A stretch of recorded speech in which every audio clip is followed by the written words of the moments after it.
The chair appoints as members of the committee on the part of the House to escort the President of the United States into the chamber. The gentleman from Louisiana, Mr. Scalise. The gentleman from Minnesota, Mr. Emmer. The gentlewoman from New York, Ms. Stefanik. The gentleman from North Carolina, Mr. Hudson. The gentleman from Alabama, Mr. Palmer. The gentleman from Utah, Mr. Moore. The gentlewoman from Michigan, Mrs. McClain. The House be in order. The House be in order. The gentleman from Oklahoma, Mr. Cole. The gentleman from Pennsylvania, Mr. Reschenthaler. The gentleman from Kentucky, Mr. Rogers. The gentleman from New York, Mr. Jeffries. The gentlewoman from Massachusetts, Ms. Clark. The gentlewoman, we are going through the roll call, but folks, how are we doing? Welcome one and all to the KOE Nation. No, not KOE Nation, Big Buckin' Empire tonight. Folks, I hope all of you are having a beautiful evening. We will be giving you full coverage and a watch-along party. We're going through the name call right now, but folks, how are we all doing this evening? God bless every last one of you. I am glad that you have made it. Appoints the following senators as members of the committee on the part of the president. Okay, of the Senate they're going through the different senators as part of the committee into the House chamber. The Very senator important from stuff. New York, Mr. Schumer. A lot of pomp and The circumstance. senator from Illinois, Chicken will Mr. be here Durbin. shortly. The senator from Washington. Until then, you've Mrs. got Murray. beautiful Phil KOE here. How are we all doing, you Senator from beautiful Michigan. folks? Ms. Stabenow. The senator from Minnesota. So, Mrs. Klobuchar. the senator state from Virginia, Mr. Warner. of the Union The senator is from not good. Wisconsin, Ms. Baldwin. That's the spoiler warning. senator We'll from see Kentucky, what Biden has Mr. to say McConnell. for himself. The senator from South Dakota, Mr. Thune. The senator from Wyoming, Mr. Barrasso. Barrel's The helping a little senator bit. from West Virginia, Mrs. Capito. Tonight, And the folks, senator from Iowa, I'm Ms. drinking some shit whiskey I'm trying to fix in this the whiskey members of barrel the escort committee will exit the chamber through the lobby doors. because that is appropriate for tonight because we all been handed shit by this administration and we're all trying to fix it by our own means. So I figured that is utterly apropos.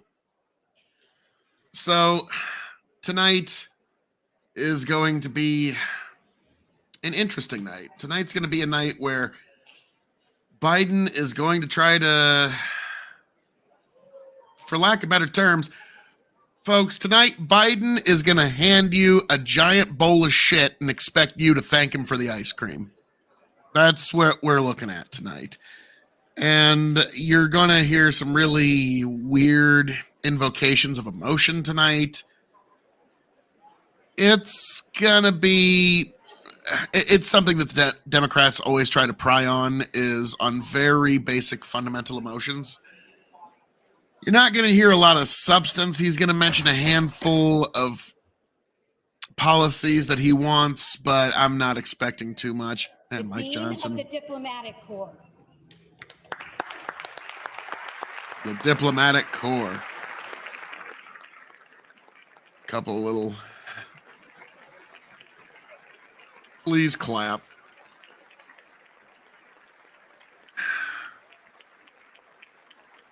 Yeah, they had to pull that back a little bit. I mean, it was the dean of the Diplomatic Corps. Come on. That was a guy in a suit and sneakers. Not like, I'll be honest. I'll put on my good wedding and funeral shoes for the State of the Union. I don't know if I'm showing up to Congress in sneakers. Boy, that's awkward. Kamala Harris and Mike Johnson definitely not making a lot of small talk.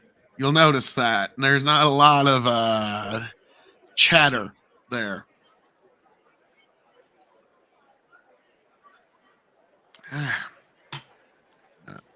Not the best, not the worst whiskey I ever had. And this speech. You know, when the people come in the white, when the Democrat women all come dressed in the white, I don't know what it's about, but I kind of get this weird Hunger Games vibe. I don't know how else to put it. I just kind of feel like they're the, yes, we are the most decadent sitting atop the empire. Look at our fabulous virtue signals, our signals of virtue. And we are now joined. The Chief Justice and Associate Justices of the Supreme Court. We got the Supremes. The supremacies. Better get that bump stock ban taken care of real quick. Well, they had You guys should to be deal home with taking care of that. they had to deal with stopping lawfare in this country first, so that was pretty important. And The so Mario, oh my god, they're all like, "Woo!" Oh my god. now it's funny, as they were saying on C-SPAN here, that the president got delayed because of the ceasefire protesters. Yep. Now, like I said, like, Chicken, this is a little bit of a spoiler for an episode that's going to be dropping a little later, but folks on the left, if you do truly don't support what Biden's doing in terms of his response to Gaza, you really should, follow your conscience. And and this is only for people on the left, only people who might potentially vote Biden, consider writing in ceasefire. It's probably the right thing to do. I hear it's really helpful. It's doing every a lot. person that does that might save a life. Imagine. And if you don't do that, that means Not to be construed as actual voting advice. You might willingly be letting someone die, which you're pretty much a murderer if you don't write that in. In Minecraft. That's how I see it. Right. Yeah, it's like Chicken. Like, wow. Chicken's like, I've been on screen for like a minute. Let's get booted off before we're even done. Because fuck this speech. Fuck all these people. All of them are staring at a swamp of evil right now. So yep, like literally when Andrew Jackson said a den of thieves and vipers, we are looking at the den of vipers and the thieves. Correct. Now there's a couple of them. Where's Clarence? Where's Clarence? Clarence fucking snubbed the State of the Union. Good for him. Nice. Based. Now, folks, something to also keep in mind, Donald Trump is doing his own response, which I'm going to watch later tonight, but I don't know if we can air that, so we're just going to do the good old C-SPAN. It's what we've done in the past, and next year it's what we'll do, because Donald J. Trump will be standing up on this pedestal and delivering another State of the Union address. Grow the farm up. Mostly lizard. Yeah. This one's lizard all the way down. It's how we doing there. Grow the farm up. This is the DC's biggest moment where and crop cover lizards. They're all lizards. Like there's few if any humans. It's just all lizards. And we're glad to have you all this evening. And more lizards. Like it's just lizard upon lizard. And there's some more lizards. They got to make sure that the terrarium lights are on very warm tonight because Biden's going to be coming in. And as we know, the older that the lizards get, the harder it is for them to maintain their internal body heat. Right. And so, that's the thing. Biden gets a little cloudy and a little off when the body heat isn't kept right, and he's not directly underneath a terrarium light. So we'll see how it goes tonight. We'll see how it goes. Now, really, unfortunately, Chicken, if you were to turn on MSNBC or CNN, so long as Biden doesn't have a major medical episode on stage tonight, they're going to talk about how it was the greatest speech in American history. Like, you're going to hear some real nonsense about how great this speech is, so long as Biden can formulate coherent sentences. State of Union, bingo. What's that? That could be tough. Yeah. Now, hang on one moment.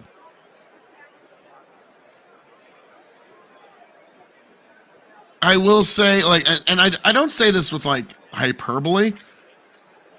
I do wonder if Biden's team is giving him things like Adderall. because that's been known to Yeah. clear up the mind when you're having certain mental issues, like sometimes it can help with things like not to be construed as actual medical advice, but sometimes it can have the effect of temporarily clearing up the fog. So I wonder if they're strategically giving him drugs like that, if not that, something like that. I mean, you'd almost have to, if her report is to be believed at all, that they're already having to do something like this. So this is okay. Senator Lindsey Graham. Now, come on. When we take back the Senate next year, wouldn't I be a great Senate majority leader? Come on. Yeah. Look at my, come on. Look at my soft blue eyes. I just be, come on, South Carolina. You know you love me. It's me, Lindsey. I'm like that piece of shit boyfriend that keeps cheating on you, Lizard. but then I just come with my soft blue eyes and you just come back and vote for me again. So yeah, like unfortunately, I think No, Lindsey's he's going like, to be come back and vote for me and we'll bomb Iran. like, let's see, girl. I hope Lauren Boson breaks in. No, we don't want that. No, we don't want Judge that. Tackler guy. Now, I do got to Did say, you watch that video? That dude got yes, that was dude like crazy. had like Montez Ford, John Jones levels of fucking vertical. Okay, like that dude, like That was pretty incredible. like that was. Yeah, I've never seen a vertical like that in all my life. Now tonight we are not going. There's not a single person in this room that would be capable of performing 10% of that vertical. Nope. We are viewing right now on camera the most expensive nursing home in God's creation, and I'm not wrong. Think of how many people just hang on to power. They do a good job of it. That's the one thing I will say about everybody in that room. They know how to hold on to power. Like I remember in 2020, that was when we learned, shit, there really isn't a live forever serum. Both Rush Limbaugh and Ruth Bader Ginsburg died that year. If they had to live even 6 months more serum, they would have given it to one of those two. Are you kidding me? Like somebody on the right or definitely somebody on the left would have done anything they could to give Ruth Bader another 6-8 months. So and there's Matt I found Gaetz. out their attempt at the live forever serum is just to let you go completely senile and keep you out of camera's view for several years. Yeah. No tagging somebody. Howdy. Oh, so this is going to be entertaining. It's going to be unfortunate, but it'll be entertaining in its own way. Chicken, what are you going to be drinking through this fuck fest? Let's see. I am drinking Wild Turkey 101. Nice. Good choice. And old Tom Pinion just messaged me. They're going to be going over State of the Union live as well, and wondered if we wanted to jump on and review with them as well. If you know how to broadcast all that to our viewers, sure. Otherwise, we're staying right here with our beautiful people. Yeah, I'll just do the technologically inclined or uninclined. Yeah, that's what I meant. I'm becoming a boomer. I really am. And I just don't have time to keep up with. I could don't take this the wrong way, but Tom's take there's on this. times you just don't want to figure things out. You know, Tom's take on the State of the Union it's going to be more insufferable than fucking MSNBC's take on the State of the Union, and having to deal with that for an hour and 10 minutes live in person. That's I don't know. You know how fun it would be, Phil, to go over there and just act like I'm all for Biden the whole time. Every time Biden says something, I stand up and clap with all of them. I'd just be a seal the whole time. It's like, God love you, Tom, but now call me crazy chicken. I don't think Tom's gotten more pro-Trump since we've talked to him. What do you thought? Probably not. No. Now, they do need the the perspective of extreme. So like that's one, like our tech guy, let's see what we can do there. But Chicken's like, I don't fucking know. Are you kidding me? This sounds like a lot of work. So I'm on Trump's True Social page. He posted a video 4 hours ago. It's just Biden falling downstairs, him checking his watch, and Trump going, "You're fired," and then it's like all the bad things Biden's done over the last 4 years. It's great. It's got the Jerry Afghanistan Nadler plane. looking like he couldn't be more disinterested. Grow the farm up. They're reporting that the motorcade was held up by pro-Hamas Yep, that's... And like I was saying, grow the farm up, like all the people on the left, especially the people on the left, and in fact, exclusively the people on the left.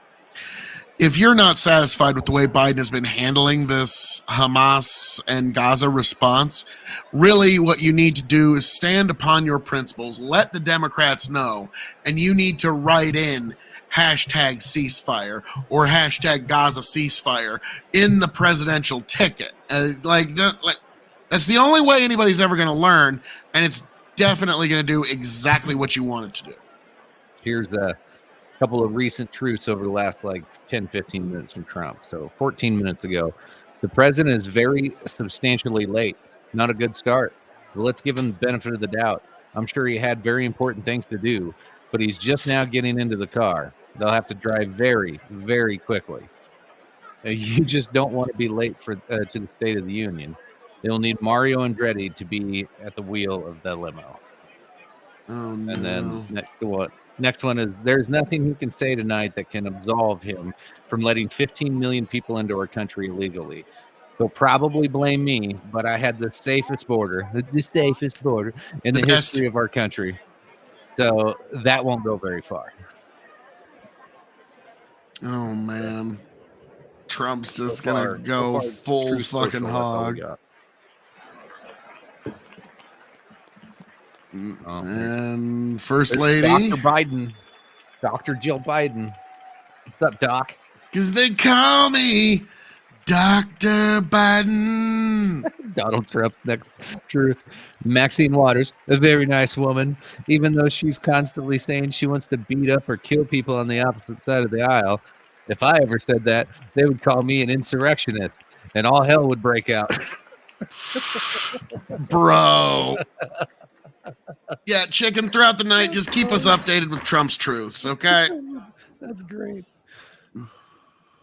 Mr. Speaker, the President's Cabinet. Oh, for fuck's sake. Because we care.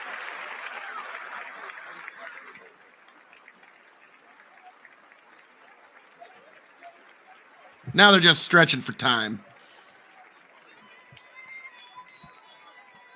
And yeah, if this takes more than 2 minutes, they're stretching. They're trying to do everything they can to give much time for Biden to get down there.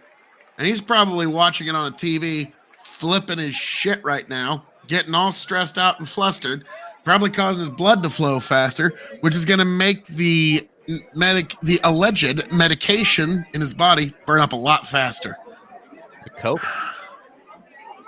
We'll see. We'll see.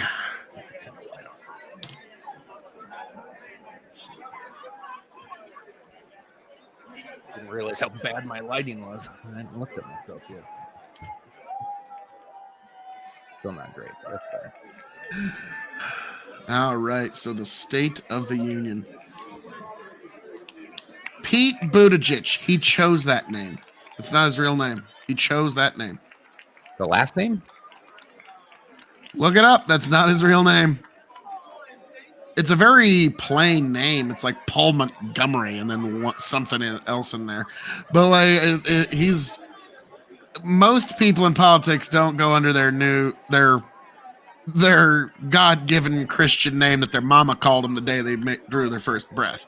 They usually do the Cam Brady. They make up some new name. Like you, Chicken, you'd be like Chip Hoffman. Right. Okay. Yeah. Hi, everybody. I'm Chip Hoffman. No, just to be a dick, I'd be like, and Mitch Connor. Yes, Mitch Cutter.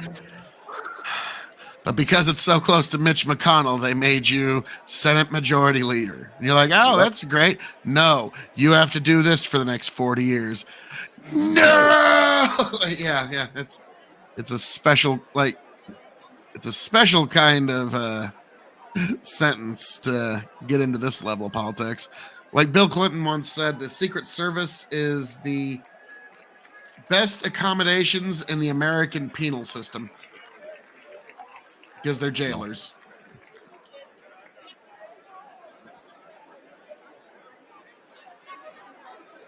Because, yeah, what normally happens is once you're elected president of the United States, the Secret Service walks into the room and goes, Mr. President, we'll be taking over from here. And whatever private security you had the minute before has now been dismissed.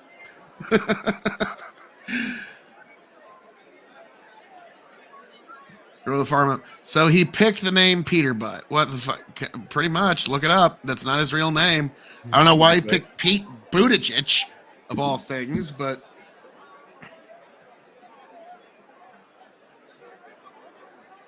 yeah.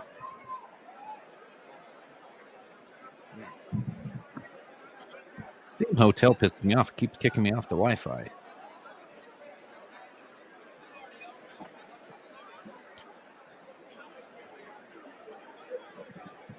I was about to say, it's like I had to blow my nose there. It's like, chicken, feel free to just say something, anything. I'm trying to get logged into my Truth account, and I'm having all kinds of tech issues. Good thing I didn't tell Tom we'd hang out with him because our tech is kind of fucked. Yeah, like I don't think like I'm if you had to add an extra layer to all this.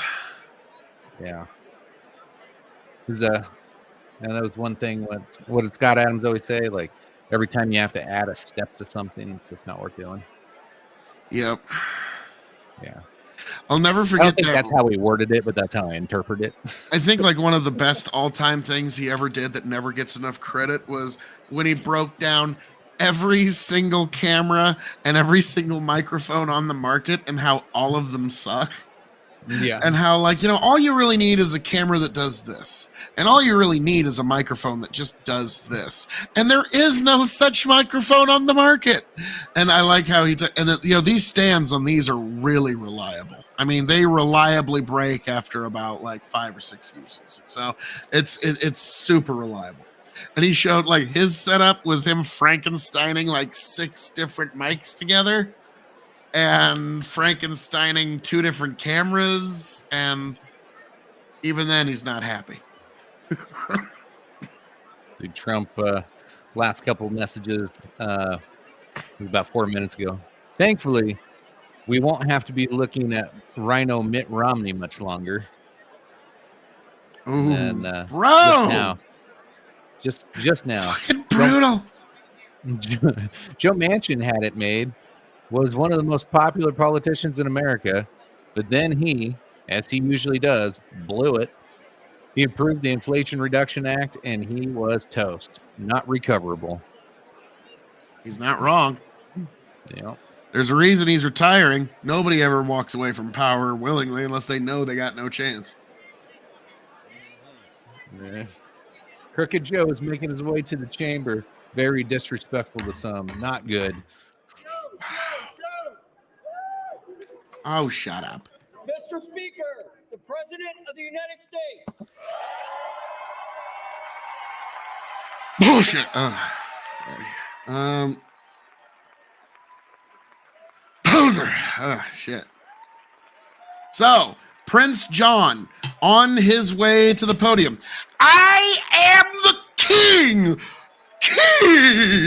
Yes, Prince John from the animated Robin Hood from Disney that we all know and love, on his way, doing the million shaking of hands. Look at how sharp he is. Look at just the absolute picture of competence, sharpness, dynamics. I mean, like, dude, this guy looks like a walking corpse right now. This does not look good.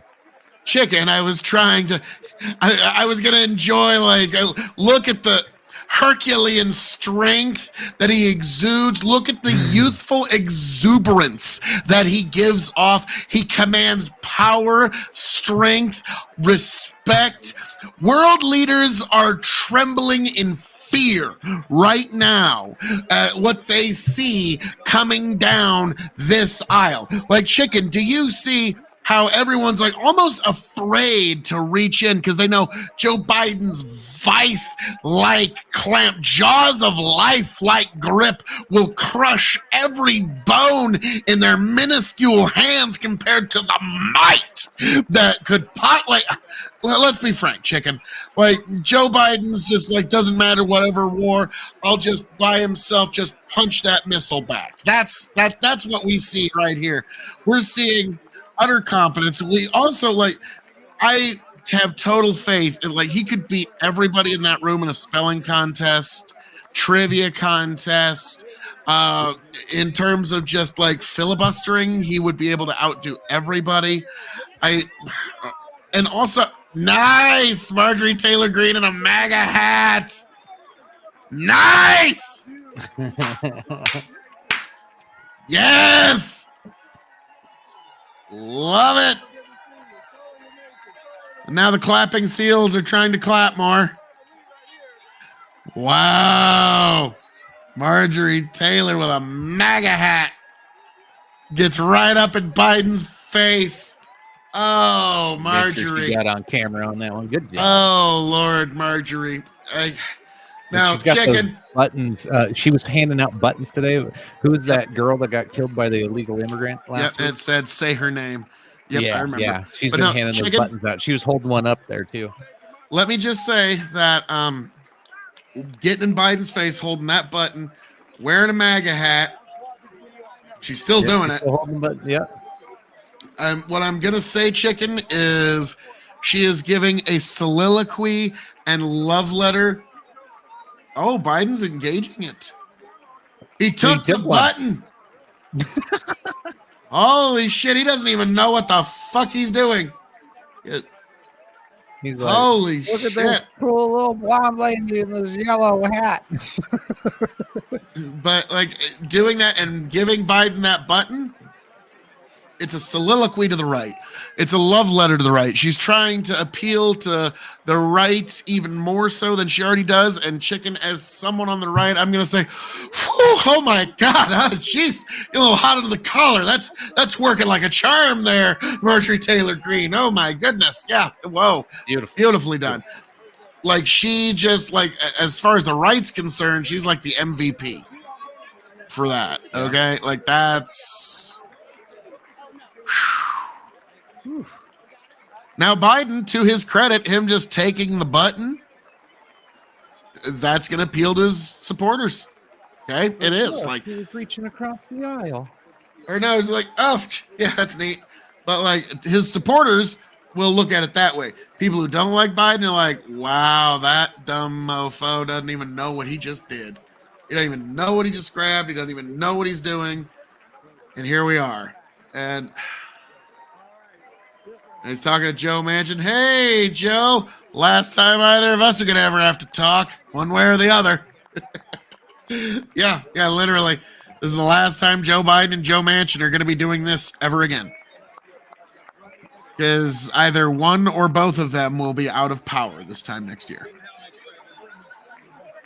And my greatest hope is that both. I pray that both are out of power by this time next year. Oh, it would be an incredibly interesting time to be alive on the planet Earth. Trump just tweeted in all caps, "They are really late, very disrespectful to our country." You know, they are 22 minutes late already, so they are a little late. They're more than a little late, and that is true. And like, hey, let's be honest, Joe just doesn't respect your time, folks. He just doesn't. But folks on the left, you know who does respect your time? Hashtag ceasefire.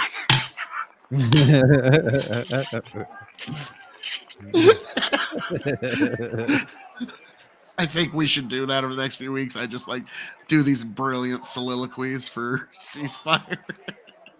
Oh my God, he just like kissed that black chick on the lips. Yeah, he laid it on her. like they're like Joe's going to catch something over the last like he's gotten so close to like hundreds of people. Yeah, there's like 6 people chanting 4 more years, and they're all Congress critters. What a shock. Yes. The only people that want him for 4 more years are the folks in that fucking room, and it's only some of them. And I don't think Clarence is there. I don't think so. He snubbed it and he said, fuck it, I don't ain't see going. Amy Coney Barrett either. Yeah, There's only 5 of them there. I think all the liberal justices. Well, I don't know. Maybe one of the liberals didn't make it. Oh God. Look out behind you, Joe. Joe, run! She's going to pick your pocket. The worst goddamn lizard person in the world right behind you. I You was don't even about know to it. say, the lizard queen, obey me. Yeah, she is now spraying the obedience pheromones about the lizard chamber, so all in the terrarium know to be docile and obedient for the next 40 minutes.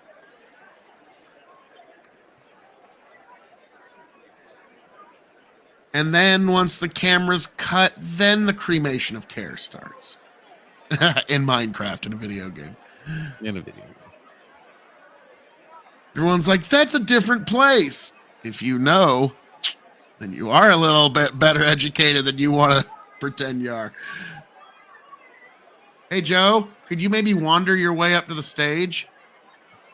He's probably only, like, this is probably also to cover for the fact that the speech isn't going to be very long.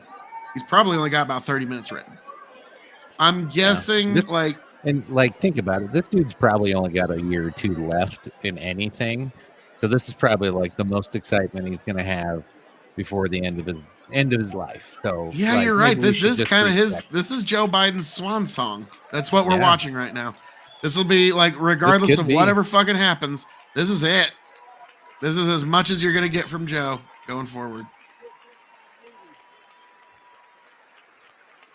Now, you know Mike Johnson's not going to rip his speech because he's not a fucking dumbass.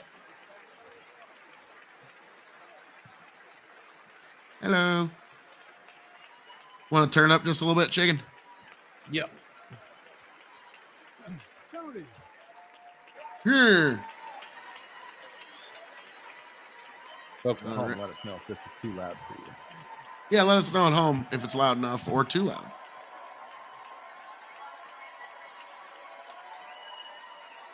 I can do without all this unnecessary clapping. Oh God, I'm gonna leave the closed captions up because I think we're gonna need them. Yep. There's gonna be a troop pressure. Yep, better open. Chicken. May America survive this, man. Good luck to us all. I go Cheers. home now.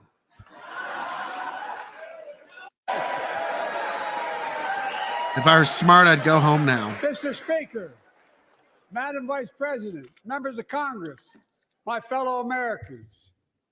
In January 1941, Franklin Roosevelt came to this chamber to speak to the nation. That's He Putin's said, gimmick. I address you at a moment unprecedented. Hopefully he in the goes history of faster the than Union. Putin. Hitler was on the march. War was raging in Europe. President Roosevelt's purpose was to wake up Congress and alert the American people that this was no ordinary time. Freedom and democracy were under assault in the world. Tonight, I come to this same chamber to address the nation. Now, it's we who face an unprecedented moment in the history of the Union. And yes, my purpose tonight is to wake up the Congress and alert the American people that this is no ordinary moment either.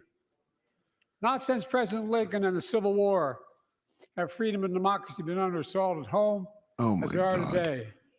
What makes our moment rare is that freedom and democracy are under attack both at home and overseas at the very same time. Overseas, Putin of Russia is on the march. invading Ukraine, and sowing chaos throughout Europe and beyond. If anybody in this room thinks Putin will stop at Ukraine, I assure you he will not. He's definitely not going to stop as long as you keep funding the But effort Ukraine- against him. Kamala's like, oh yeah, partisan clap time. I better stand up. Shh. Ukraine God, can she stop looks Putin. robotic doing that. Ukraine can stop Putin if we stand with Ukraine and provide the weapons Whatever. that needs to defend itself. So long as we provide weapons. Within 2 minutes of him starting his That's all. speech, an American president talked about how we All need to spread more Ukraine is weapons. asking. They're not asking for American soldiers. In fact, there are no American soldiers at war in Ukraine, and I'm determined to keep Bullshit. it that way. Bullshit. But now, That's a Yeah, lie. That's a lie. That's a assistance lie. to Ukraine is We've being had special blocked forces there for years. by those who want to walk away from our world leadership. So he's Wasn't already long told a lie. ago when a Republican president named Ronald Reagan thundered, "Mr. Gorbachev, tear down this Oh, wall." wow. He's trying real hard.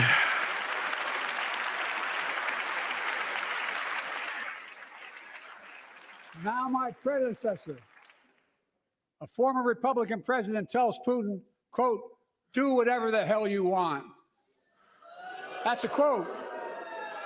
A former president actually said that, bowing down to a Russian leader. I think it's outrageous, it's dangerous, Yeah. and it's unacceptable. Not the first time Biden's taken Trump out of context.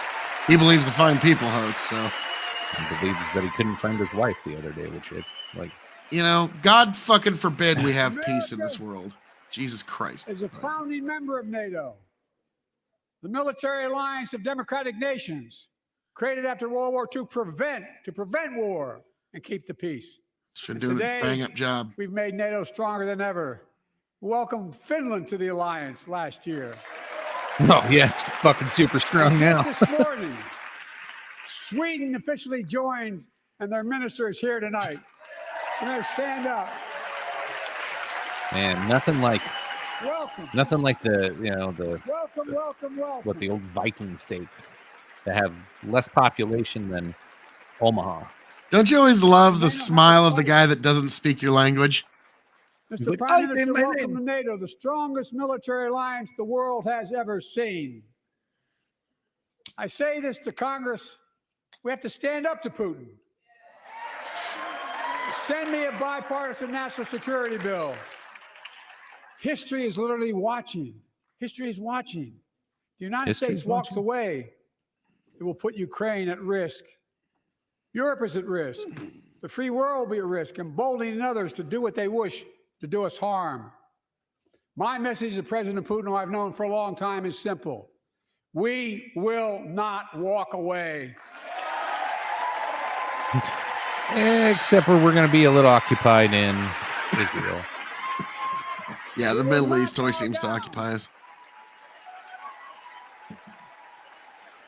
He's holding up a cane. There's their gold in them hills. Yeah, somebody's got a gold cane they're holding up. In a literal sense, history is watching. History is watching.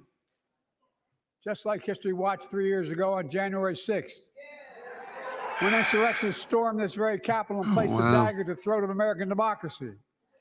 Many of you are Wow. here on that darkest of days. We all saw with our own eyes the insurrectionists were not patriots. They'd come to stop the peaceful transfer of power, to overturn the will of the people.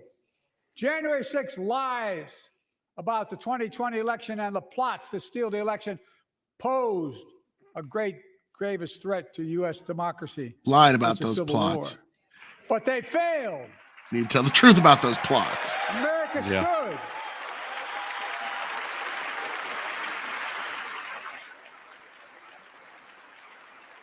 America So he's stood just strong. calling half the And country. democracy prevailed. We must be honest. The threat to democracy must be defended. My predecessor and some of you here seek to bury the truth about January 6th. I will not do that. Well, it's better than This spreading is the lies moment to about it. speak the truth and to bury the lies. Here's the simple truth. You can't love your country only when you win. Can you tell your predecessors that?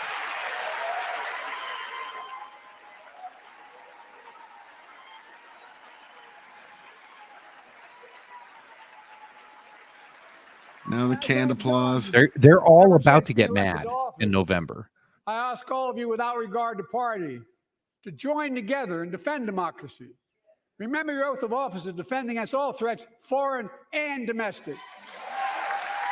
Respect free and fair elections. Restore trust in our institutions. Are you fucking And make kidding clear me? political violence has absolutely no place in America. Zero place. Like, we all know what he's implicitly saying there. Again, Saying Trump Get in line. is the threat. it's not hyperbole. Domestic. Yes, history is watching. We're watching. Your children and grandchildren will read about this day and what we do. History is watching another assault on freedom. Joining us tonight is Latoya Beasley, a social worker from Birmingham, Alabama. 14 months ago, she and her husband welcomed a baby girl thanks to the miracle of IVF. She scheduled treatments to have that second child. The Alabama Supreme Court shut down IVF treatments across the state, unleashed by a Supreme Court decision overturning Roe v. Wade. Smart of them to go after the She was IVF told thing. her 'Cause dream that would was have to pretty wait. rough for. What her That was pretty family rough got for through should never Republicans. That have was kind of a happened. bad call. Unless Congress acts, it could happen again. So tonight, let's stand up for families like hers. To my friends across the aisle, don't keep this waiting any longer. Guarantee the right to AVF. What Trump said 5 minutes ago. Who kissed him on the cheek with lipstick? Now he's got lipstick on his face. How stupid of her.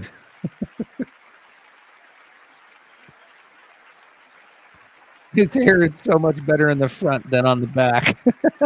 Oh, yeah. He's like almost like an old friar's monk from the 15th century. I thank Vice President Harris for being an incredible leader, defending reproductive freedom. So much more. What did she do? Nothing. Vice presidents don't do anything. My predecessor came to office determined to see Roe v. Wade overturned. He's the reason it was overturned, and he brags about it. Look at Don't the give him credit. chaos that has You resulted. dumbass. Joining us tonight is Kate Cox, the wife and mother from Dallas. She's become pregnant again and had a fetus of a fatal condition. Her doctor told Kate that her own life and her ability to have children in the future were at risk if she didn't act.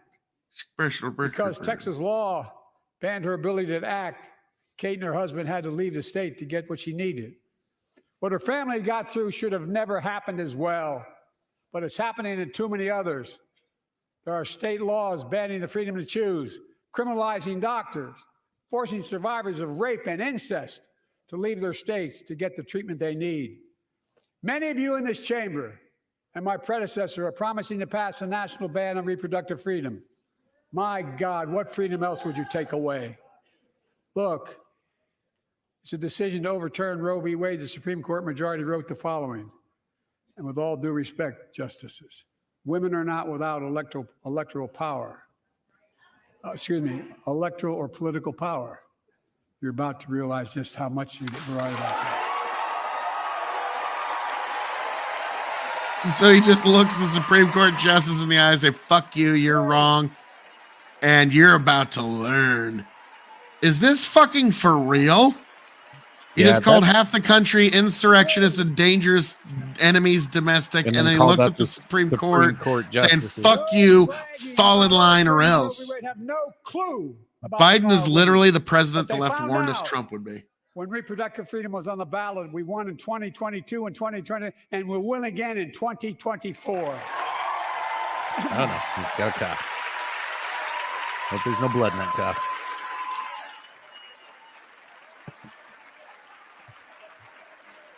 If you, the American people, send me a Congress that supports the right to choose, I promise you, I'll restore Roe v. Wade as the law of the land again. He does seem like the Adderall is just flowing right now. He is just riding high. Uh-oh, the scratch is getting in his throat. And Yeah. Folks, Most of these had to talk in a long Americans time. cannot go back.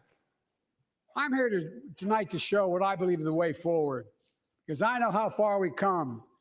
4 years ago next week, before I came to office, the country was hit by the worst pandemic and the worst economic crisis in a century. Remember the fear, record losses? Yeah, you Remember the helped stoke spikes in that. crime and the murder rate, raging virus that took more than 1 million American lives, of loved ones, millions left behind. A mental health crisis of isolation and loneliness. That you caused. A president, my Not predecessor, you specifically, but failed your the most party. basic presidential duty that he owes to American people, the duty to care. I think that's unforgivable. I came to office determined to get us through one of the toughest periods in the nation's history. We have. It doesn't make news, but news in 1,000 cities and towns, the American people are writing the greatest comeback story never told. You never had to, never should have had to have a comeback story. Being Well, let's tell forced the to have story to here. rise out of fucking Tell it the here and hole now. that we were put in. America's comeback is building the future of American possibilities. And then he's going to take credit for building the an people economy that from the made middle that out and the comeback. bottom up, not the Fucking top asshole. down. Investing in all America, in all Americans, to make sure everyone has a fair shot. We leave no one behind. The pandemic no longer controls our lives. The vaccine that saved us from COVID Yeah, are totally. now being used to beat cancer, turning setback into comeback. That's what America does. The vaccine's being That's used to what beat America does. cancer. The mRNA vaccine has been used as it's in trials for a certain kind of cancer. I inherited a economy on the brink. It's not quite what he's saying, Now our but economy it's is maybe the helpful. envy of the world. Maybe the cancer attacks those 15 big million new strings jobs of in goop just that's in your 3 blood years. then. A record. Unemployment at 50-year lows. 16 million Record jobs. 16 So million 3 million Americans are people starting working small 3 jobs. businesses, and each Yeah. one is a little act of hope. Yeah, but he's not bringing up the Historic 38 job growth trillion. and small business growth for Black and Hispanics notice and Asian that. Americans. 800,000 new manufacturing jobs in America and counting.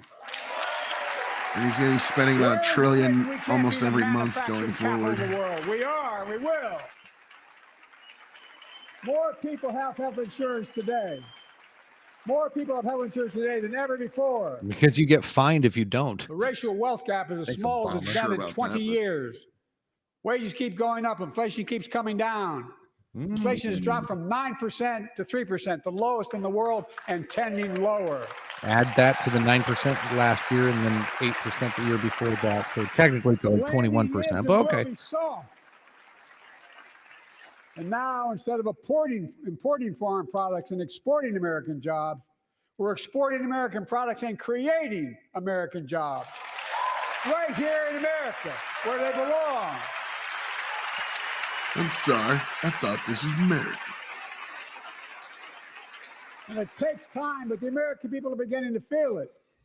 Consumer studies show consumer Oh, no, they've confidence been is feeling it. soaring.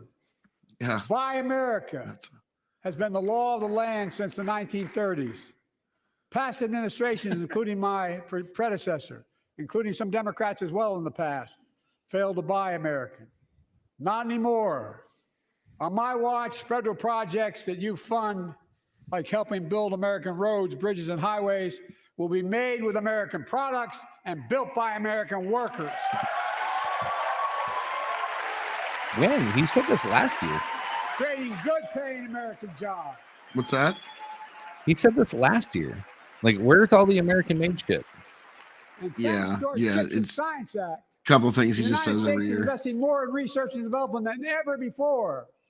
During the pandemic, a shortage But of yeah, the shit he semiconductors said already thus far that tonight. drove up the price of everything from cell phones to automobiles. Kind of By the way, we gobsmacked. invented those chips right here in America. Well, instead of having to import them, private companies are now investing billions of dollars to build new chip factories here in America, creating tens of thousands of jobs. Many of those jobs paying $100,000 a year and don't require a college degree.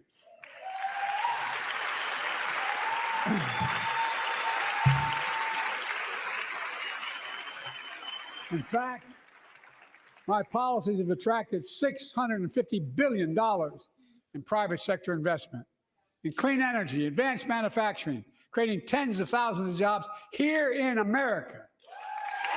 Tens of thousands of jobs and billions of dollars of investment. And thanks. I bet that billions isn't going to the thanks tens to of our thousands of bipartisan jobs. infrastructure law, 46,000 new projects have been announced all across your communities. And by the way, I noticed some of you strongly voted against it, or they're cheering on that money coming in. I like it. I'm with you. I'm with you. Oh yeah, they're all like, print more. We want more printed money. Yay. Please, more money. Print a little more, please. Modernize our roads and bridges, ports and airports, public transit systems. Removing poisonous lead pipes so every child can drink clean water without risk of brain damage. Where is that still a problem? Oh, inner cities. Got it. Affordable high-speed internet for every American, no matter where you live, urban, suburban, or rural communities. But he won't give Elon a states. dime to help with that. Record investments in tribal communities. Because of my investment in a family farm. Oh my fucking God. Like what investment in Family family farm? farm is led by my Secretary of Agriculture, who knows more about this than anybody I know. We're better able to stay in the family for those farms and their children and grandchildren won't have to leave home to make a living. It's transformative. The great comeback story is Belvedere, Illinois. Home to an auto plant for nearly 60 years. First time farmer program's been around for on its decades. way to shutting down. Thousands of At least workers 10 years. feared for their livelihoods. Hope was fading. Then I was elected to office and we raised the Belvedere repeatedly with auto companies knowing unions would make all the difference. He jumped from the farmer thing UAW over worked to like the hell to fucking, keep the plant open. this Oh one yeah, he thing. knew he These couldn't jobs stay there back, and long. together we succeeded. Instead of auto factories shutting down, auto factories reopening, a new state-of-the-art battery factories being built to power those cars there at the same.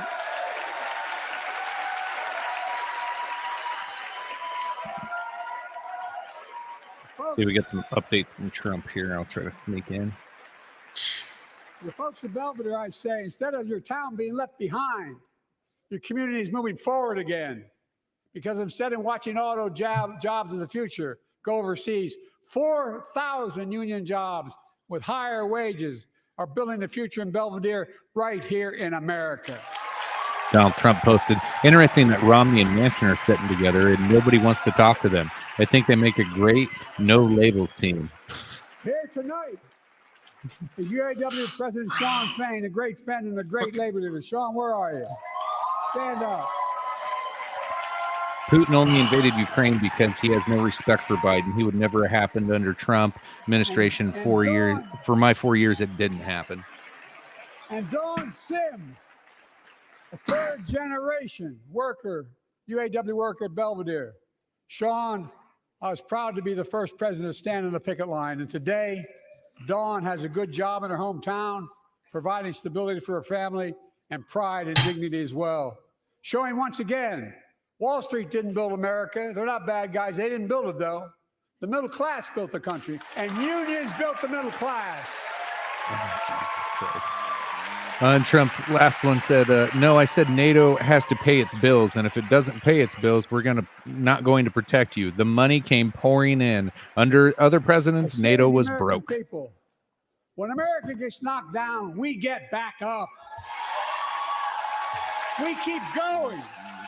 Now, Mike Lee to his, or no, Mike Johnson. Wow, I was off there. Mike Johnson to his it's because of you credit. America's coming back. It's because of you. Have you seen him stand up yet? It's because of you. No, I seen him tonight, clap once, we and can that was proudly for sending say bombs to the Ukraine. state of our It union is disappointed me a little strong bit. and getting stronger. I think he stood up one time for something very bipartisan, but other than that, he's stayed tried and true. I like this guy. He understands who put him there.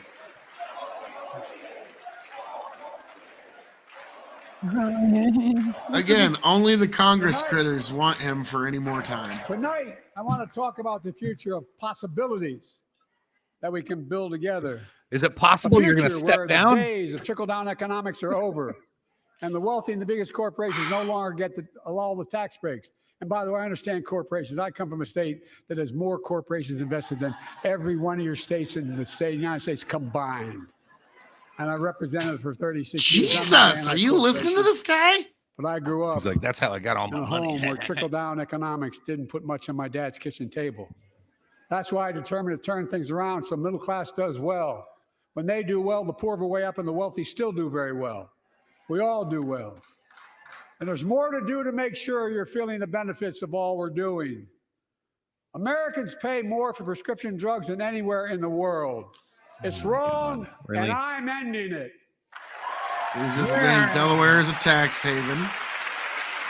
And Going to end drug prices. So let me guess, insulin. He's going to talk about the price of insulin, how he's going to defeat this thing, this monster.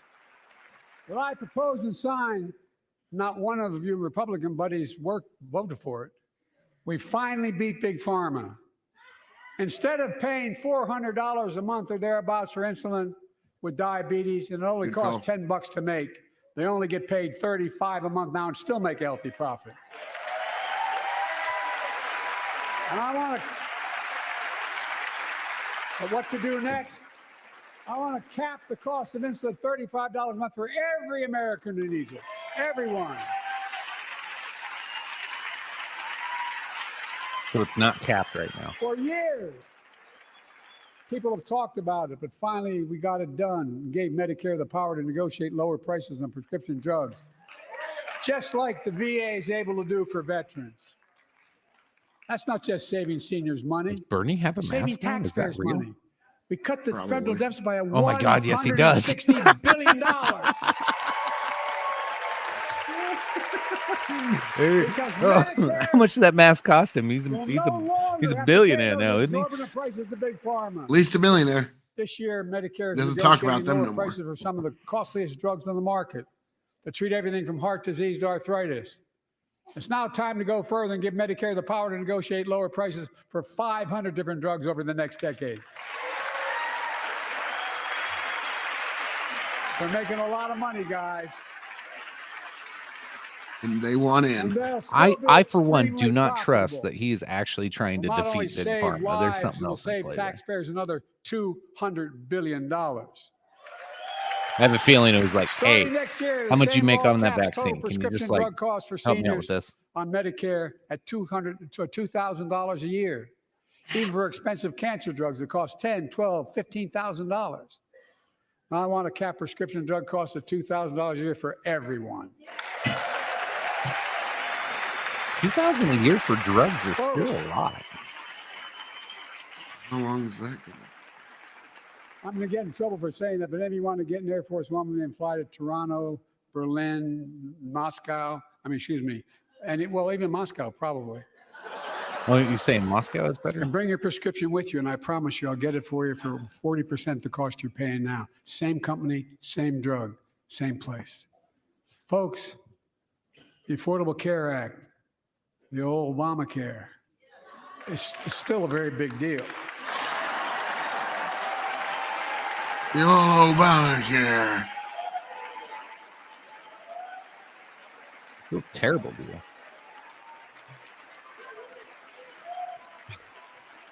Over 100 Well, no, million she of has you to smile for that one. can no longer be denied health insurance because of pre-existing condition. Well, my predecessor and many in this chamber want to take this prescription drug away by repealing Affordable Care Act. I'm not going to let that happen. We stopped you 50 times before, and we'll stop you again. Trump. In He is fact, so I'm not angry only and protecting crazy. it, I'm expanding it. We Crop enacted cover. tax This is credits painful. of $800 Grow the farm up. per person I want per to cap year the cost of to reduce living healthcare at costs for millions of $2,000 working for families. everyone. Is That Biden tax for credit America? expires next year. I want to make that savings permanent. You got one hand shit in the other. See which one fills up first there, Biden. To state the obvious, women are more than half our population, but research on women's health has always been underfunded. That's why we're launching the first ever White House initiative on women's health research, led by Jill, doing an incredible job as First Lady. So Jill's gonna know You how go, to girl. launder that money specifically. Well, she's a doctor. Don't you know? Who else would you want to do this? To pass my plan for $12 billion to transfer women's health research and benefit millions of lives all across America. I know the cost of housing is so important to you. If inflation keeps coming down, mortgage rates will come down as well, and the Fed acknowledges that. But I'm not waiting. I want to provide an annual tax credit that will give Americans $400 a month for the next 2 years as mortgage rates come down, to put toward their mortgages when they buy their first home or trade up for a little more space. What about our bids? Fuck. Yeah, what about people who are just trying to stay put because this place is so fucked? This is the angriest, most totalitarian State of the Union I've heard since Obama's last one. Eliminating title insurance Yes. on federally backed mortgages. When you refinance your home, you can save $1,000 or more as a consequence. For millions of renters, we're cracking down on big landlords who use antitrust law, who break antitrust laws by price fixing and driving up rents. Uh-oh. I better get We've him off cut red stage. tape so builders can get federally financing, which is already helping build a record Starting to stumble. 1.7 million I new think it's the housing adrenochrome units and nationwide. the coke's wearing off. Now pass. Yeah, the Coke wore off after the first 15 Now minutes. pass and build and renovate 2 million affordable The homes. adrenochrome, and bring that'll those last a rents while. down. I don't know, man. Granted, he is an old lizard. Takes a lot more adrenochrome.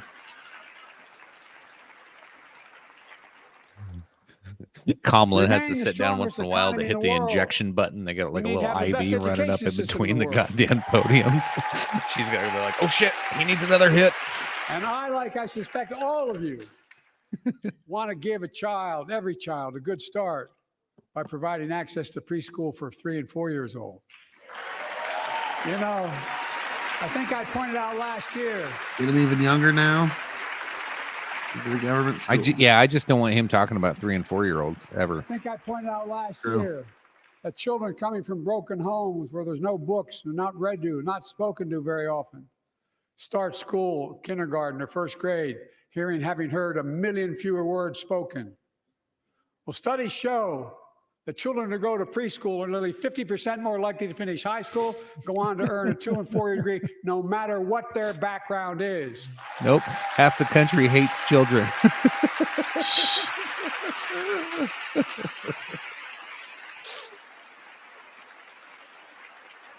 I met a year and a half ago with the leaders of the Business Roundtable.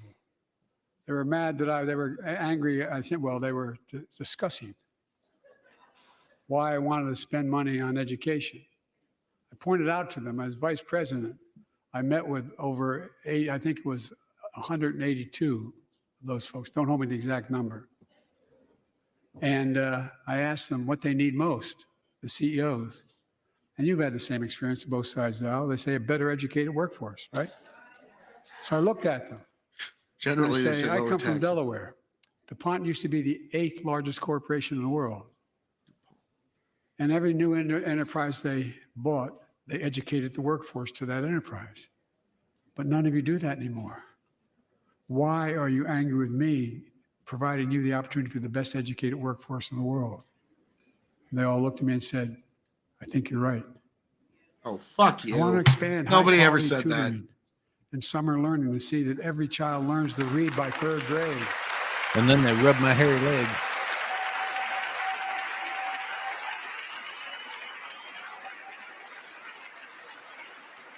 I'm also This is the connecting kind of guy who local complains businesses and about high his schools neighbor's lawn being 4 so millimeters students get too hands-on tall, experience dumping and path money to that good-paying doesn't jobs, exist into the whether or not economy. they Is go no to way to college. fix it. More And I people have want to to get make back sure to the work. college is more affordable. Let's continue increasing the Pell Grants to working and middle-class families and increase record investments. Really And fun. HBCU I got to turn this off, start and drinking, and down a minority-serving bottle of institutions, NyQuil and see if including I can get Hispanic through this. institutions. Oh my God, this is a simulation of a simulation. And I was told I couldn't Yeah, this is universally pain. just change the way in which we dealt with student loans. I fixed 2 student loan programs that already existed. Oh my Reduced the God. burden of student debt for nearly 4 million Americans, including nurses, firefighters, and others in public service. You Like ran Keenan on Jones, complete a student public loan educator forgiveness. from Minnesota, who's here with us tonight. Keenan, where are you? Keenan, thank you. He's educated hundreds of students so they can go to college. Now he's able to help, after debt forgiveness, get his own daughter to college. Man, I wish I would have ran myself into debt knowing that this old kook would have just wiped it clean. Folks, look, Oh, wait. That such wasn't relief is good really for the happening. economy because folks are now able to buy a home, start a business, start a family. How? While we're at it, I want to give public school teachers a raise. Well, I mean, every Democrat says that. And in some instances, like, really, he's not wrong, but, like, if you just got rid of the teachers' union, they would automatically get a raise. True, By the way, the but first couple the of years we union's cut too useful to deficit. Democrats. Now, Oh, let me it'd be speak so to the great if question there of wasn't a fundamental teacher fairness for all Americans. You know, locally funded I've been teachers would delivering be. real results in fiscally responsible ways. We've already cut the federal deficit. We've already cut the federal deficit over $1 trillion. I signed the bipartisan deal. Cut serious? another $1 trillion in the next decade. You're not talking about the 38 My trillion? goal to cut the federal deficit another $3 trillion by making big Oh, we cut it corporations and give it to fucking finally beginning to Ukraine, pay their or- fair share. It's a plan to cut it. It's never going to happen. Ah. We're at 38 Ah. trillion now, folks. We plan to cut $1 trillion and then give it to another country. In like I'm a 10 capitalist. years.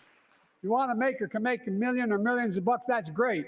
Just pay your fair share in taxes. A fair tax code is how we invest things to Yes, make bro, this country says, great. Give teachers a Healthcare, raise. education, defense, Haven't and so much Dems been more. saying that for 20 Here's years? the deal. The last administration enacted a Hurts my $2 trillion already tax frail cut. brain. Yeah, it hurts us all. Overwhelmingly benefit the Hurts us top all. 1%, This is painful. the very wealthy and the biggest corporations. And Yeah, this is not very exploded the inspiring. Federal deficit. Even if you're on the left, this isn't very inspiring. Yeah, it's a little. They added Oh more man, to you see that guy national wearing like debt the than any presidential Ukraine term The in cape? American Ukraine history. flag, it looked like he was about to die. Yeah. Check the numbers. Yeah. Folks at home, does anybody really think the tax code is fair? No, Do you no, really yeah, think the abolish wealthy big taxes. Let's go. corporations Come on, need Biden. another You're almost there. $2 trillion tax break? I sure don't. I'm going to keep fighting like hell to make it fair. Under my plan, nobody Has to earning pay less than taxes. $400,000 a year will pay additional penny in federal taxes. Nobody, not one penny. And they haven't yet. In fact, I'm pretty sure the IRS went after a bunch of the them, but child whatever. tax credit I passed during the pandemic cut taxes for millions of working families and cut child poverty in half. Donald Trump posted on Truth Restore 37 the seconds ago. The child drugs are tax wearing credit. off. No Yep. child should go hungry in this country. The way to make the tax code fair is to make big corporations and the very wealthy begin to pay their fair share. Remember in 2020, 55 of the biggest companies in America made $40 billion and paid zero in federal income tax. Zero.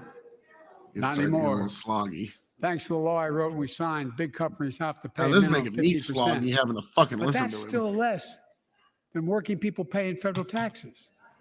It's time to raise corporate minimum tax to at least 21%.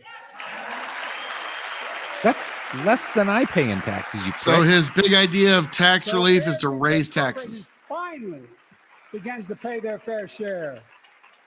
I also want to end tax breaks for big pharma, big oil, private jets, massive executive pay when it's only supposed to be $1 million that could be deducted. They can pay them $20 million if they want, but deduct $1 million. End it now. You know, there are 1,000 billionaires in America. You know what the average He federal looks over tax at is for Bernie. those billionaires? No. They're making great sacrifices, 8.2%. That's far less than the vast majority of Americans pay. No billionaire should pay a lower federal tax rate than a teacher, a sanitation worker, or a nurse. So lower everyone's taxes to 8%. That's what I'm saying. Like, Why isn't that the fucking plan? Why is jealousy only ever benefit Minimum you? tax Why does it never benefit us? 25%, just 25%. You know what that would raise?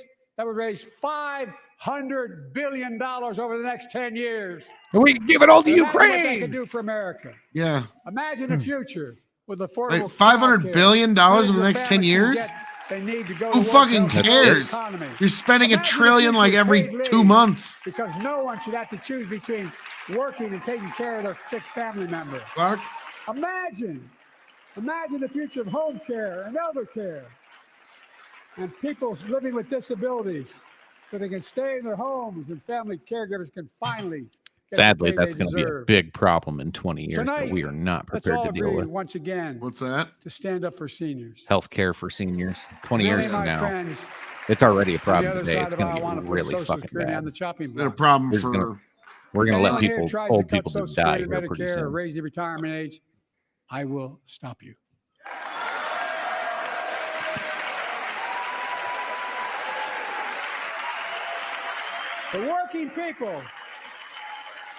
The working people who built this country pay more into Social Security than millionaires and billionaires do. It's not fair. We have two ways to go. Republicans can cut Social Security and give more tax breaks to the wealthy. That's the proposal. Yep, crap Oh, no. cover. You guys don't want FJB. another Fuck Joe $2 trillion Biden. tax cut? I kind of thought that's what your plan was. Well, that's good to hear. You're not going to cut another $2 trillion for the super wealth. That's good to hear. I'll protect and strengthen Social Security and make the wealthy pay their fair share. And then get them all to put their money elsewhere outside the country. Leave our economy. Grow the farm up. Hey, many spending a nickel a day less is going to add up Raise prices to the average American family after 450 years. charging more and more They'll for spend like less and 500 less. less or something. That's why we're cracking down on corporations engaged in price gouging and deceptive pricing, from food to healthcare to housing. In fact, the snack companies think Great. you won't notice. Price controls they are coming, changed folks. Oh, The guess size what? of the bag Bags are and put a hell of a smaller. lot fewer. There's no chips. Same size bag. Put fewer chips in it. No, I'm not joking. It's called shrinkflation. Pass Bobby Casey's bill and stop this. Okay, instead of having a smaller bag of chips at $4 or $5, keep the same bag of chip. Put more restrictions on the company, and then it'll be a $9 bag of chips. It'll be the same size bag. Damn it! Commercial on Snickers bars. Don't give me less chips. You get Just you raise get the price charged like the same everybody else amount, does. And you got about, I don't know, 10% fewer Snickers in it. Now he's talking about Look. Snickers. I'm also getting rid of junk fees. Those hidden fees. Yeah, he's At not the going to end go of the after bill, the it's there without your 29% knowledge. credit card interest rates. Biden But he's like, announced instead of that we're cutting credit card $50 you have to late pay fees once a from year for your credit card, $32 no, to will $8. no only be $8. He's getting rid of now. the junk, like Babylon B. So he's getting rid of the junk fees Banks for and credit any card illegal companies immigrant he flies in. are allowed to charge what it costs them to instigate the collection. These And things that's don't more, a hell of a lot, add like up. $8 and 30 some dollars. Shrinkflation. They don't the like new it. Bidenomics. Credit card companies don't like it. They And I'm love it. saving American It's their interest families rates are at $20 29% billion now. a year with all the junk fees I'm eliminating. And they just raise the interest rate to make up for it, you Folks at fucking home. retard. That's why the banks are so mad. It's $20 billion in profit. I'm not stopping there. My administration has proposed rules to make cable, travel, utilities, and online ticket sellers tell you the total price up front so there are no surprises. Oh man, It Biden matters. totally got fucked over when he was It ordering matters. those Taylor Swift tickets. And so does this. In November, my team began We serious gotta do negotiations something with a about this. bipartisan group of senators. The result was a bipartisan bill with the toughest set of border security reforms we've ever seen. Oh, you don't think Republicans so? are like, no, fuck you. Oh, you don't Don't like even. that bill, huh? That conservatives got together and said it was a good bill? I'll be darned. That's amazing. That bipartisan bill would hire 1,500 more security agents and officers, 100 more immigration So he's judges, arguing with tackle the the crowd. backload of 2 million cases, This is bad. 4,300 more asylum officers, and new policies so they can resolve cases in 6 months instead of 6 years now.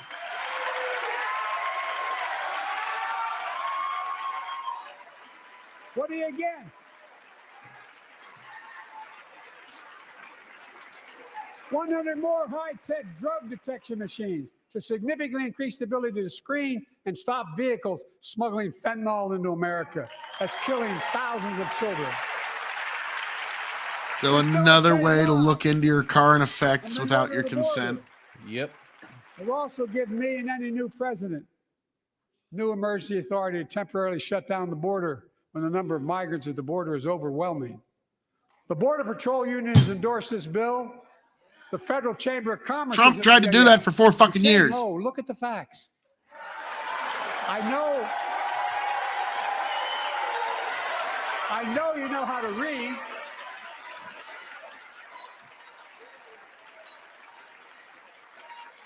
I believe that given the opportunity for a majority in the House and Senate would endorse the bill as well, a majority right now. But unfortunately, politics has derailed this bill so far. I'm told my predecessor called members of Congress in the Senate to demand they block the bill. He feels political win. He viewed it as a political win for me and a political loser for him. It's not about him. It's not about me. I'd be a winner. Not really. I'd be a winner. Not really. Somebody yelled something. Nice. Lincoln Riley, an innocent young woman who was killed by an illegal. That's right. But how many of thousands of people being killed by illegals? To her parents, I say, my heart goes out to you, having lost children myself. I understand. But look, if we change the dynamic at the border, people pay these smugglers $8,000 to get across the border because they know if they get by and let into the country, it's 6 to 8 years before they have a hearing. And it's worth taking the chance of the $8,000. But if it's only 6 weeks, the idea is it's highly unlikely that people. Oh man, he had a chance there to really do something. He fumbled. I thought he was like, I thought that was actually really good to go into the Lincoln Riley thing. He almost had something there. Yeah, he fumbled it though. Like, it wasn't terrible, but it didn't go as good as he thought it was. Yeah, God, he almost, like, if his mind was a little sharper, he could have done something. Yeah, he could have spun that back. 1990s Joe Biden could have made that something better. And if my predecessor is watching, instead of paying politics and pressuring members of Congress to block the bill, join me in telling the Congress to pass it. We can do it together. But that's what he apparently hears, what he will not. True gas. I will not demonize immigrants saying they are poison in the blood of our country. God, sounds like somebody might, know something a little bit about business there, gas break. Separate families. A little ROI, a little bit of investment, get the money flowing a little bit. God. Unlike my predecessor on my first day in office, I introduced a comprehensive bill to fix our immigration system. Take a look at it. It has all these and more. Unfortunately, we needed to determine who was trafficking. We were doing that because it implied there was a worse option. My predecessor, right? I know who we are as Americans. We're the only nation in the world with a heart and soul that draws from old and new. Home to Native Americans, whose ancestors have been here for thousands of years. Home, just like me. People of every place, from every place on earth. They came freely. Some came in chains.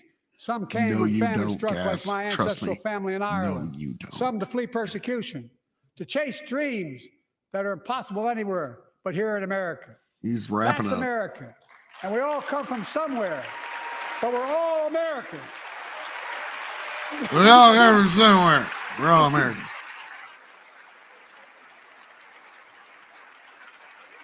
You're right, Bandit. They are the Dems are the aliens from They Live, whether they know it or not. We can fight about fixing the border, or we can fix it. I'm ready to fix it.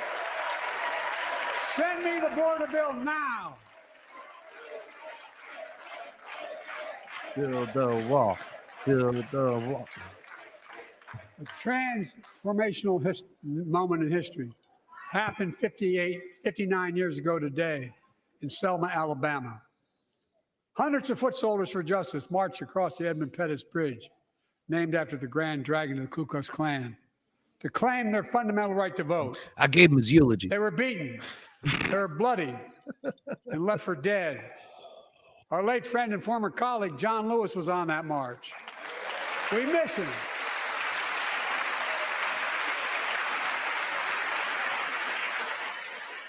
Yeah. Ah, Bandit Bandit called it. Joining us tonight, Fucking called it. our other Bandit. marchers, both in the gallery and on the floor. I gotta give him Betty credit on Mae that one. Fikes, known as the voice of Selma, the daughter of gospel singers and preachers. She sang songs of prayer and protest on that bloody Sunday to help shake the nation's conscience. 5 months later, the Voting Rights Act passed and was signed into law.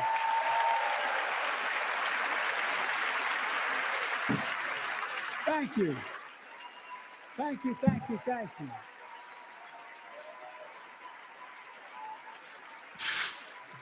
Gotta give credit on Bandit there. Like he called it like just to the minute. Yeah. Well done. But 59 years later, their forces taking us back in time. Voter suppression, election subversion, unlimited dark money, extreme Projection. gerrymandering. John Lewis was a great friend to many of us here. Wouldn't it be great if it was like If you truly WWE? wanna Everybody's like, honor him, what? And all What? those who march with him. What? Then it's time to do more than talk. We're getting Pass close. the Freedom to Vote Act, the John Lewis Voting Right Act.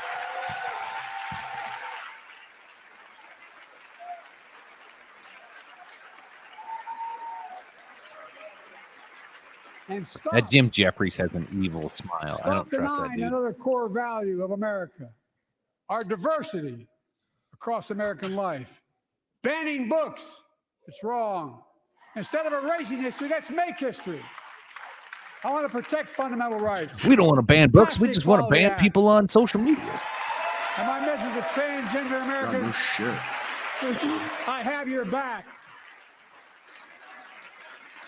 He's got Go the for it. back, Bandit has got front, that and your antenna tail. TV. Workers' rights. Ah, son of a bitch. Bandit's got the fucking inside track like he did on Super Bowl. Because every worker has a right to a decent living more than $7 an hour. So now he's going We're to tell you also what's a making decent history by living now. confronting the climate crisis, That's not great. denying it. I don't think any of you think Wait, there's no there's a longer a climate climate crisis? crisis. At least I hope you don't. I'm taking the most significant action ever on climate in the history of the world. Oh, And great. I'm I'm gonna cutting ruin our it. carbon emissions in half by 2030, creating tens of thousands of clean energy jobs like the IBW work is building and installing 500,000 electric vehicle charging stations. Hey, Gas, you appreciate it. Thank you. Conserving Of course, yeah. 30% of America's Yeah, lands and waters Bandit. by Get that 2030. 30-second drop like you did in the Super Bowl, motherfucker. And taking action on environmental justice fence line communities smothered by the legacy of pollution. And pattern after the Peace Corps and AmeriCorps, I launched the Climate Corps to put 20,000 young people to work in the forefront of our clean energy future. I'll triple that number in a decade. He's like, cows are gonna stop farting. Yay, I'm AOC. To state the obvious, all Americans deserve the freedom to be safe. And From the America is safer ATF. today than when I I took agree. office. Year before I took office, murder rates went up 30%. 30% they went up. Whoa! The biggest increase in history. It was then, through Yeah, my guys, like, American they're gonna Rescue escort me Plan, out of which the every American voted against, I might add. We made the largest investment in public safety ever. Last year, the murder rate saw the I'm sharpest trying to find out decrease who in that guy history. was. Violent crime fell to one of its lowest levels in more than 50 years. But we have more to do. We have to help cities invest in more community police Oh, officers. shit. That might have been one of the more guys mental Mike health workers, Johnson more invited. community violence intervention. Let's see what I can find. Give communities the tool to crack down on gun crime, retail crime, and carjacking. keep building trust as they've been doing by taking executive action. You know on how police the crime reform, rates seem to be going down? calling for it to be the law Because of the there's no land. cops to respond when a crime is Directing my called in. cabinet So to review people the have federal just stopped classification of reporting marijuana them. and That is expunging literally thousands of convictions what's for the mere happening in inner possession, cities because right no one should be jailed for simply using or have it on their record. Take on crimes of domestic violence. I'm ramping For the up the farm up. federal Was that enforcement of KOE the in Violence 2 Against Women places Act at that I once? proudly wrote when I was a senator. So we can finally I end the scourge against women in America. I do enjoy the fact that we're getting more like the House of Parliament, and this is more like the House of Commons. I do say you are a scoundrel, sir. Like, I love it. With us tonight is Jasmine, whose 9-year-old sister Jackie was murdered with 21 classmates and teachers in an elementary school in Uvalde, Texas. Very soon after that happened, Jill and I went to Uvalde for a couple of days. Who was that, We Bandit, spent if you know? hours and hours with each of the families. We heard their message, so everyone in this Of the room and police's this chamber failure? could hear the same message. Oh, did you hear that Constant report came out refrain, today? and We'll I was talk there about it for later. hours meeting with Awful. every family. They said, "Do something. Do something." That's the most retarded Well, I thing did you do can something say. by establishing the first ever Office of Gun Violence Prevention in the White House. That the Vice President is leading the charge. Thank you. Okay, the guy who's apparently shouting United States Marines. And that's Wow. all we know so far. So he was some sort of military guy. Meanwhile, my predecessor told the NRA he's proud he did nothing on guns when he was president. Oof. After another shooting in Iowa, He helped the Second recently, Amendment. he said, when asked what to do about it, he said, "Just get over it." There's his quote, "Just get over it." I say, stop it. Stop it, stop it, stop it. One tweet saying, State of the Union, come for the incoherence, stay for the weird shouting. I'm proud to beat the NRA when I signed most significant gun safety law in nearly 30 years because of this Congress. We now must beat the NRA again. I'm demanding a ban on assault weapons and high-capacity magazines. Oh, for fuck's sake. Pass for universal fuck's background sake. checks. None of this. I taught the Second Amendment for 12 years. None of this violates the Second Amendment or vilifies responsible gun owners. No, you literally are. You know, as we manage challenges at home, we're also managing crises abroad, including in the Middle East. I know the last 5 months have been gut-wrenching for so many people, for the Israeli people, for the Palestinian people, and so many here in America. This crisis began on October 7th with a massacre by a terrorist group called Hamas, as you all know. And Bandit, I'll come back to that Trump 1,200 gun innocent bad thing. people, women and girls, I got men an and opinion boys. on Yeah, this. we're about to open up a after whole can enduring of worms sexual here. violence. The deadliest day for the Jewish people since the Holocaust. And 250 hostages taken. Here in this chamber tonight are families whose loved ones are still being held by Hamas. I pledge to all the families that we will not rest until we bring every one of your loved ones home. We also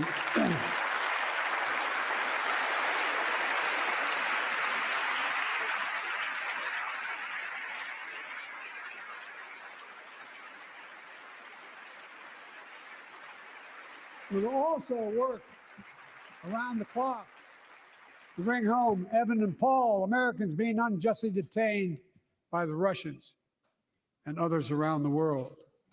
Israel has the right to go after Hamas.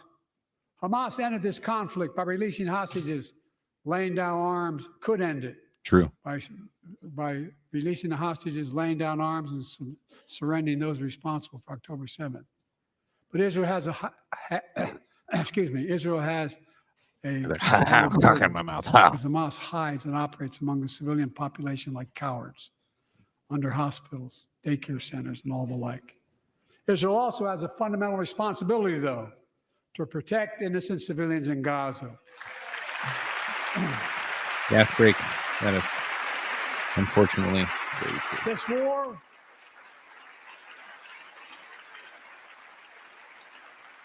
has taken a greater toll on innocent civilians than all previous wars in Gaza combined. More than 30,000 Palestinians have been killed, most of whom are not Hamas. Thousands and thousands of innocent women and children, girls and boys, also orphaned. Nearly 2 million more Palestinians under bombardment or displacement. Homes destroyed, neighborhoods in rubble, cities in ruin. Families without food, water, medicine. It's heartbreaking. I've been working nonstop to establish. We've all been waiting since 2008. Gas. For 6 weeks to get all the prisoners released, all the hostages released, to get the hostages home, and ease the intolerable and humanitarian crisis, and build toward an enduring, something more enduring. The United States has been leading international efforts to get more humanitarian assistance. Look at that in Gaza. protest.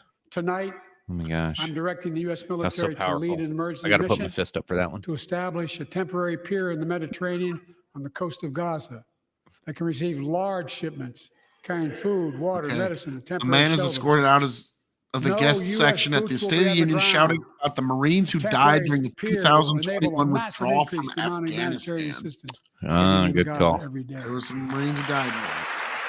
Donald Trump posted, he wants to take away everyone's guns. Remember that when you're at the voting booth, because if And not Israel elected, must your do its guns are part. gone along with your freedom. Your guns are God. Israel must allow All more of aid them. into Gaza to ensure humanitarian gun workers aren't ever caught in the was. crossfire.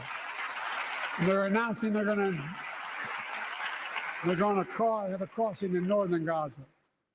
For the leadership of Israel, I say this: humanitarian assistance cannot be a secondary consideration or a bargaining chip. Protecting and saving innocent lives has to be a priority. As we look to the future, the only real solution to the situation is a two-state solution over time. My God. Whoa. We'll put you in the The two-state lefties solution. are gonna fucking cream I themselves say over this. that one. As a lifelong supporter of Israel, my entire career, no one has a stronger record with Israel than I do. I challenge any of you here. Until I'm today, the only American president of Israel in wartime. But there is no other path that guarantees Israel's security and democracy. There is no other path that guarantees Palestinians can live in peace with peace and dignity. And there's no other path that guarantees peace between Israel and all of its neighbors, including Saudi Arabia, with whom I'm talking. Creating stability in the Middle East also means containing the threat Fuck did he just say? posed by Iran. That's why I built a coalition of more than a dozen countries to defend international shipping and freedom of navigation in the Red Sea. I've ordered Bandit, strikes I'm to degrade impressed the he's Houthi gone as long capability as and he defend has. U.S. forces in the region. As commander-in-chief, I will not hesitate He's to got direct some further good measures to protect our drugs. people and our military Kamala's personnel. hitting that goddamn morphine button behind the goddamn desk back there. that's what she's standing up on every time she gets up. For years, I've heard many Stunning of my Republican and and brave. Democratic friends say that China is on the rise China. and America's falling behind. on the rise. They've got it backwards. Rising China. I've been saying it for over 4 years, even when I wasn't president. America's rising. We have the best economy in the world. And since I've come to office, our GDP is up, our trade deficit with China is down to the lowest point in over a decade. Grow the Which farmers was he Standing has up to against doing. China's eat his unfair pants economic 3 times practices. by now. We're standing up for Swalwell peace and all the way in the stability. back. he's like He's China? Swalwell's like China? Yeah, I've is she revitalized here? our Is Fang Fang partnerships and here? alliance in the Pacific, India, Australia, Japan, South And then they can Korea, sit all the way in the back Pacific 'cause Islands. the spy I've made thing. sure that the most advanced American technologies can't be used in China, not allowing to trade them there. Frankly, for all this tough talk on China, it never occurred to my predecessor Yeah, to do any of GTP. that. You don't know what that is, bro? We talk about GTP all I the want time. competition with China, not conflict. GTP. And we're in a stronger position to win Grand the Theft conflict Profit. in the 21st century against China than anyone else, for that matter, than any time as Yeah, well. kind of. You know, like Here at Burisma. home, I've signed over 400 bipartisan bills. There's more to pass my unity agenda. Strengthen penalties on fentanyl trafficking. You don't want to do that, huh?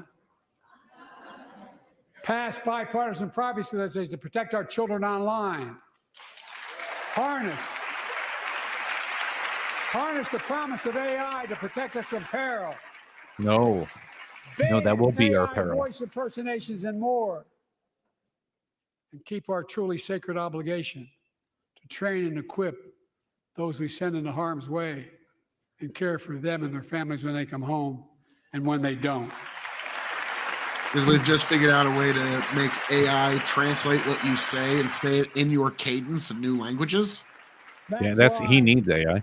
Trump just posted. He's health having a hard time academics, now. The words are VA, not flowing smoothly out of his signed the mouth. PACT Act. One of the most significant laws ever, helping millions of veterans exposed to toxins who now are battling more than 100 different cancers. Is he Many saying of them words? don't come home. Sort of. But we owe it How's to the their record? families. Here's support. Kadeka record. We owe it to the ourselves push-ups, for Brendan? supporting our new health research agency called ARPA-H. And remind us that we can do big things like end cancer as we know it, and we will. So he just got up there and And said, she's "We're like, ending "Oh my cancer." God, we're gonna end cancer." And he's He been said saying last that time. for 4 years. We're gonna do it this time. Let me close with this. Yay. Yeah, the Republicans, That's they're good. going to close. I know you don't want to hear any more, Lindsay, but I got to say a few more things. I know I Lindsey may not Graham's look about to like get a it, hand I've been job. around a while. When you get to be my age, certain things become clearer than ever. I know the American story. Again and again, I've seen the contest between competing forces in the battle for the soul of our nation. Between those who want to pull America back to the past and those who want to move America into the future. My lifetime has taught me to embrace freedom and democracy, a future based on core values that have defined America: honesty, decency, dignity, equality, to respect everyone, to give everyone a fair shot, to give hate no safe harbor. Now, other people my age see it differently. The American story of resentment, revenge, and retribution, that's not me. I was born amid World War II when America stood for the freedom of the world. I grew up in Scranton, Pennsylvania, and Claymont, Delaware, among working class people who built this country. He was born during World I War walked II. He shouldn't hard brag about that. as two of my heroes, like many of you did, Dr. King and Bobby Kennedy, were assassinated. And their legacies inspired me to pursue a career in service. I left the law firm and became a public defender because my city of Wilmington was the only city in America occupied by the National Guard after Dr. King was assassinated because of the riots. And Oh, the only one. I became a county councilman almost by accident. I got elected to the United States Senate when I had no intention of running at age 29. Oh, horse Then shit. vice president of our first black president. Now president to the first women vice president. What is a woman, Joe?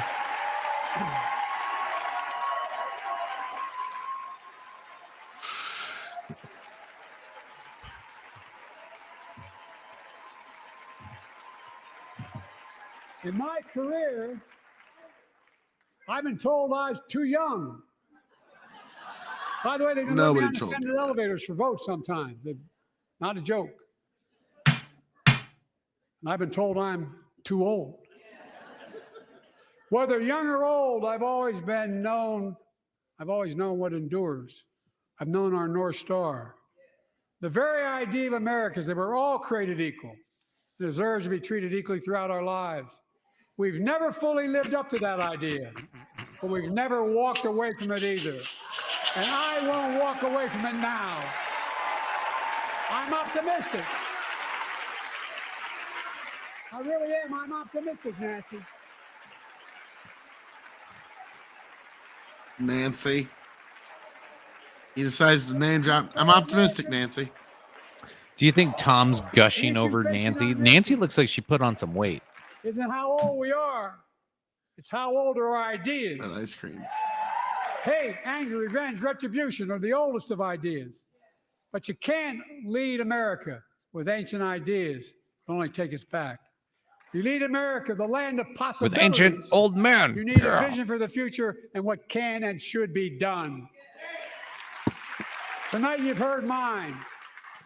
I see a future where defending democracy, you don't diminish it. I see a future where we restore the right to choose and protect our freedoms, not take them away. I see a future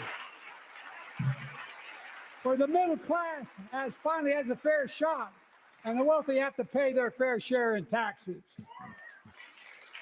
I see a future where we save the planet from the climate crisis and our country from gun violence. Luckily, the future doesn't have Above you all, involved in being in power for all that much longer. I see a future TikTok for goes the all clock, Americans. Democrats. You I have see a country for 11 all months Americans. left. And I will always be president for all Americans because I believe in America. No, you just I said believe that in you, the American people who people. support Trump or You're the anybody reason like we've him, never More they're been believes more in the American optimistic people about to our vote future for, than I am not now. everything. threat So to let's their build threat the foreign future and together. domestic. Let's remember who we are. We are the United States of America. And there is nothing beyond our capacity when we act together. God bless you all, and may God protect our troops. Thank you, thank you, thank you. You know, the guy with the cane knew he was in the shot. I don't know who that is, but you He does know that he every knew. year. Grow the farm up. This makes perfect sense if you make everything the opposite of what he says. Yeah, pretty much. Brendan Roy, not my president. Whew. Okay. I got a few things right off the bat here.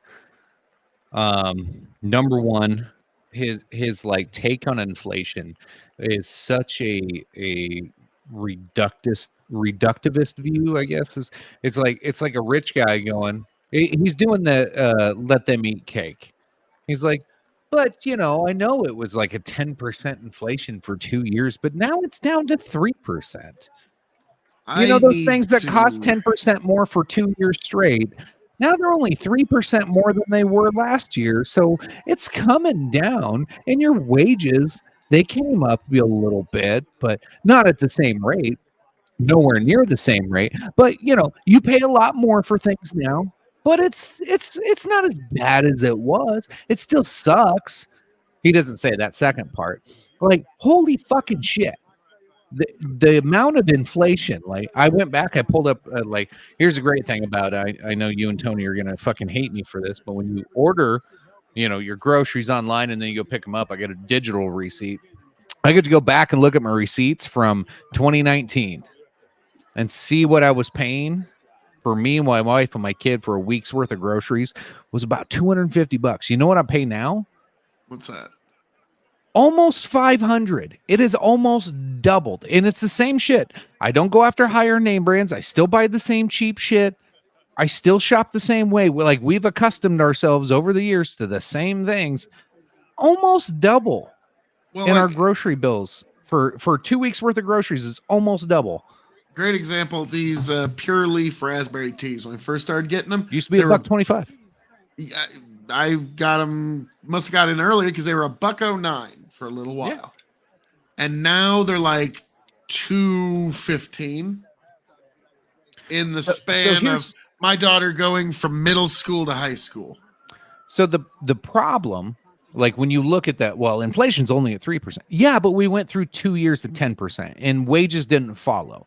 So you can say that, and you can show these on graphs, and you can have this fancy chart showing, oh my God, look at this, the inflation slowing down. That's not what real people feel. And that's the biggest problem. That's what fucking dipshits like him do not understand. And no politician has ever been able to actually quite really get the grasp of how inflation actually impacts people. It fucking sucks. It fucking hurts deep. True. And he just goes, well, what do you mean? It's down 3%. Imagine, so like Bill Maher, great example. He got his ass roasted on his own fucking show because he was like, oh, these whiny goddamn millennials bitching about inflation. And then the person he's interviewing is like, hey, have you bought a carton of eggs lately? He's like, oh, it ain't that bad. No, he hasn't bought a carton of eggs lately. These fucking rich goddamn elite people have no idea. They don't have to worry about it, so they don't feel it. But those of us that know what it's like to live paycheck to paycheck, and then all of a sudden, when you're like, "Fuck, okay, I got my budget figured out," and then all of a sudden you're like, "Oh shit, I'm gonna be fucking $100 short this month." Like, What the here's fuck? What the happened? weird thing, chicken. In America, even what's considered rich, this is a pretty funny joke I heard years ago, but it's true. It's like, really, it's, you're not really like rich, you're poor plus 20%. You're poor plus you can go to Texas Roadhouse once in a while. I can Okay, like Texas Roadhouse once in a while. Exactly. So, chicken, you're unfortunately probably considered rich by the tax code, because now it's all the way down to like people who make like $68,000 to $72,000 are now considered rich. Yeah. By So the tax code. then you compound his ignorance on inflation and how it It's actually like, fuck, I impacts, wish, man. how it impacts Americans. Then he goes on to jobs. Now the numbers on jobs, they all look really good, but as you saw in the chat, like some people 2-3 jobs. My wife's looking at picking up a second job, just so we have a little extra spending money, so we can go to Texas Roadhouse once in a while. Yep. And that Like, combined income, according to the IRS, makes us all. Yeah. Wow. Yeah, like in like this year I'm buying all my goddamn own. I just took my goddamn work bonus that just got taxed fucking 40%, and I still have to pay another $5,000 this year, which is fucking insane to me how much I'm paying in taxes. But then so I go and buy my own goddamn farm equipment so I can bale my own hay, so I don't have to pay some other guy to do it. I'll make my money back on the equipment after about a year and a half. So I have to do a long-term investment on equipment just so I can make extra money in a couple years from now. Like that's the shit we're doing. So like technically I'm taking a second job by like just working our own fields. And then my wife is looking at getting a second part-time job just for a little funny money, because we're we live comfortably. I'm not going to say I'm struggling by any means, but it is like living comfortably paycheck to paycheck. So like there's like everyone else. There's months where I go, I might have to sell my truck. Like that happens. There's a couple times a year where I ponder if I should just sell my truck. Oh, yep. We all have that. I really need about $3,000 more than I need that thing, because holy shit, bills are real. Yeah. The next one was climate, and he talked about his shit with cars and what he's doing with cars. Dude, he is ruining the climate with cars. Like the investments he's making on fucking these batteries in these cars. It is a well-known fact. Anybody who pays attention and listens to any long-form goddamn media, that the amount of slave labor, the amount of waste, the amount of CO2 that's made or used to create the car, by the time you would have to drive like a Tesla, for example, which is the most or the most CO2 efficient one that's been studied, it would take you 4.5 years of driving a Tesla, 12,000 miles a year, 4.5 years to become carbon neutral on that vehicle by all the products that they had to use to build the car. It's not that great of a deal. And then what do you do with the batteries when they're no good? Those batteries are highly toxic and they're terrible. They're Electric worse than cars, CO2. Climate technology is straight. Yeah, like and then the it's cobalt kind mine. of a salvo. It makes you feel good, and people are willing to pay a lot of money to feel anything. And then Now, the funny part is the whole cobalt thing. Joe Rogan has a great meme about it. It's like all these fucking assholes that are sitting there tweeting about fucking, we need to save the environment and climate, are tweeting on a phone that's used in like, we don't want slavery in the world, but they're tweeting from a fucking phone that uses cobalt, which literally took slave labor and CO2 emissions to fucking create. Like, fuck you. Shut your fucking mouth. Like, these people are crazy. They don't know what they're talking about. Sometimes I just take a 50-gallon barrel of delicious crude oil and bathe in it. Immigration. While you hit that, I'll be right back. Okay, I'm still riffing on all these points here. The immigration thing. He didn't address a goddamn thing. He just said pass his bill, which still lets 5,000 unvetted random motherfuckers through the border a month. And then we go, ooh, we hit this 5,000 mark. Ooh, that's too many people. What the fuck? 5,000's too many? Like, I'm sorry. Like, isn't it like 100 too many? If I lived at the border, holy fuck, I'm so glad I don't live in Texas. I would be spending way more money on guns than I could afford. I would sell my truck, tractor, home, probably everything. I would be the most armed person. Jesus fucking Christ. But he doesn't address anything in here of how it's actually going to fix immigration. He just criticizes Trump a little bit and then makes some platitudes about how people matter, and then doesn't address that he took, how many was it? How many hundreds of thousands did he fly across the country? Admittedly, the story came out this last week that were unvetted. We have no idea who they are. Doesn't address that at all. Like, but we're pass my border bill. Fat, fucking do it. We'll do some push-ups, pussy. What the fuck? And then all of that. So you take the inflation issue, you take the jobs issue, you take the climate issue, and fucking the farmers on top of the climate. We didn't even get into that. You take how he totally disregards immigration and just like, it's like a fuck you bill, and then tries to preach to us about how he's trying to make the middle class better. You know what hurts the middle class? Your immigration policy, your climate policy, your fucking jobs policy, your inflation policy, like everything that you bullshitted about kills the middle class. This guy, so there's this big thing about how much the American fucking millennials and whatever, like, and I'm not all totally on board with this, but like millennials are bitching that boomers are holding all the wealth and not passing along. It's a reflection on Biden. This is exactly it. You have this fucking boomer piece of shit that does not understand today's world, does not understand the internet, post-internet, the post-online world and how things are actually working, and just sits there and tries to hold on to power, holds on to all the money, and only lets a few things go through that he thinks is okay, not understanding how much he's actually fucking things up in the long run, but doesn't care because this motherfucker's going to be dead soon. And then we have to pick up those pieces. I am literally scared of the future of this country. Like, I'm the older millennial. Phil, you're an older millennial. Like, we might be able to talk them down, but I'm worried about the millennials that are 10 years younger than us. They're going to start taking power and reflect on all of this shit, how they're not able to buy a house. You and I are homeowners. 10 years, people that are 10 years younger than us, they ain't going to buy a house. Most of them won't. Unless they got some extra money laying around or they were smart with investments, they're pretty much fucked. And it's because of fucking assholes like him. It's because this fucking boomer shit, and they're not wrong on this.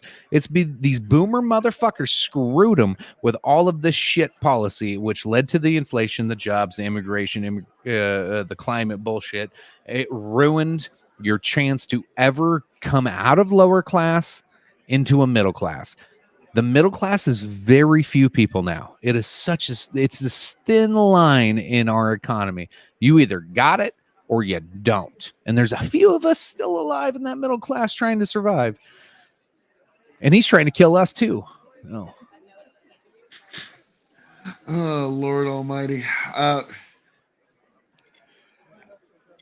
Now, if I may, Chicken, the go ahead. problem with my rant's over. Those are all my.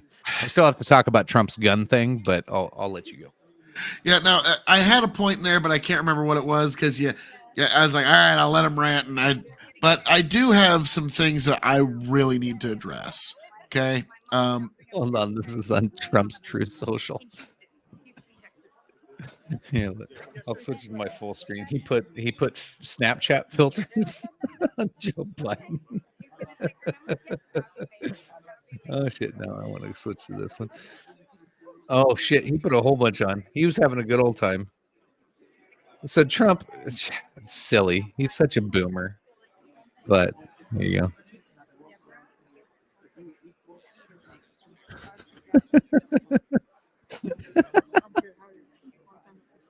Okay, now I remember the point I was wanting to. This is what nice. this is what Donald politics Trump's now. doing. This is This is politics what now. Donald Trump's doing on True Social right now. This is Yep, great. putting Snapchat filters on Biden. That's beautiful.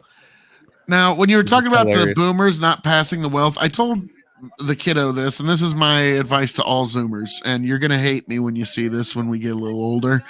And I'm sorry, but there's nothing that can be done about it. You see, the thing is, the millennials are going to end up ultimately copying the behavior of the baby boomers to a shocking degree. And when you're I going to you're going to see eventually when the baby boomers die out, which is going to happen in the coming, a lot of them by the end of this decade. By the time we hit Might be 2030, faster folks, because there's a no lot nursing of homes. grandmas and grandpas are going to be going home in Christ. Okay, like that's No going to be nursing happening. homes. They're get ready to take care of them at your house or move in with them because Now, ain't the going thing is, right now, financially, the assets are being managed by the Gen Xers because the baby boomers are just too old now. They just can't do it. And so the Gen Xers are kind of the managerial class. The problem is there's just not enough of them to go around. There's this giant glut of millennials, though, and they're a huge generation just in terms of numbers.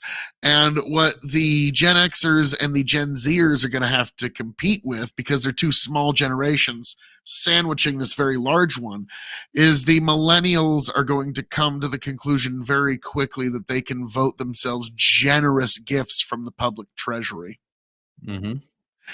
And I don't know how long that can keep going, but what you have is the Gen Xers that are managing capital, the Gen Zers who are very good at technical work, but like I've heard it said that their downfall is that the workers are like 20. They don't want to meet you.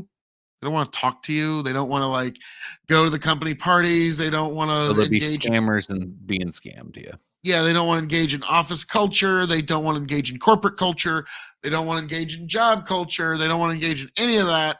Like I heard, I don't really like this guy much, but Peter Zehan said Gen Z's perfect job would be programming from inside of a locked closet that they could lock from the inside. Okay, because they don't want to meet you. They don't want to shake your hand, nothing. Now, the millennials are a bit more personable. So they're the professional management class, the PMCs. And so they're the ones that are sort of in the middle that are going to be the bridge between these two. But as you've seen with some Easy there, people that Biden. we've had exchanges with online, there's a lot of like bitter resentment inside the millennial generation. A lot of bitter resentment. And that's going to reflect through how they vote. I think Bandit had mentioned something about Trump was bad on guns. I don't think Trump has an opinion on guns. Honest, I don't think Trump, like, especially in his first term, I don't think he had an opinion on a lot of things. I think there was a lot of shit he didn't know about, and he kind of floated with the wind and went with, what, is like, he would look over at Lindsey Graham and be like, is this something Republicans are cool with? Like, and they'd be like, Now, Chuck Schumer, does Chuck Schumer hate this? Okay, I might do it if Chuck Schumer hates it. let But me remember when the bump stock thing happened? That was right after the Vegas shooting. And that was a huge fucking shooting. That was fucking a crazy amount of people. no, chicken, give me a second here. Okay. Brandon's saying Trump is a lefty when it comes to guns, true on guns. I need to give some pushback here. Because what's happening again is people are being caught and spellbound and allured by what Trump says.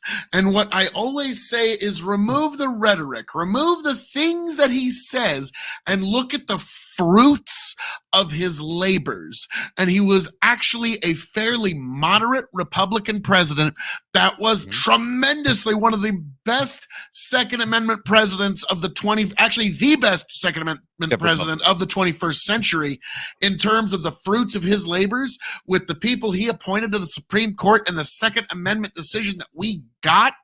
Very much because of Trump and, like it or not, Mitch McConnell too. So in that regard, in the Second Amendment, those are two lawmakers that can say that they left the laws of this nation better than they found them.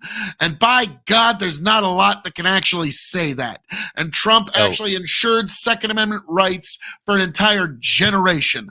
So when you look and you try to say he's a lefty on guns, I have to ask you the most essential philosophical question. Compared to what? Okay, so great speech, Phil. Thank you. Thank you. Trump has not really thought about the Second Amendment. I'm just going to be he is Trump. Eric Prince for president. Trump was a New York liberal for most of his life, got older, realized the Democrats went crazy like the rest of us did, and said, do I really have to do this? And so Trump, like, I really don't think Trump has ever felt the need to carry a gun in his life. So he's never really had that, like, Second Amendment. Like, back in the 80s. He's had security, yeah. That's different than arming yourself to protect you and your family. That's different. He's never had to do that.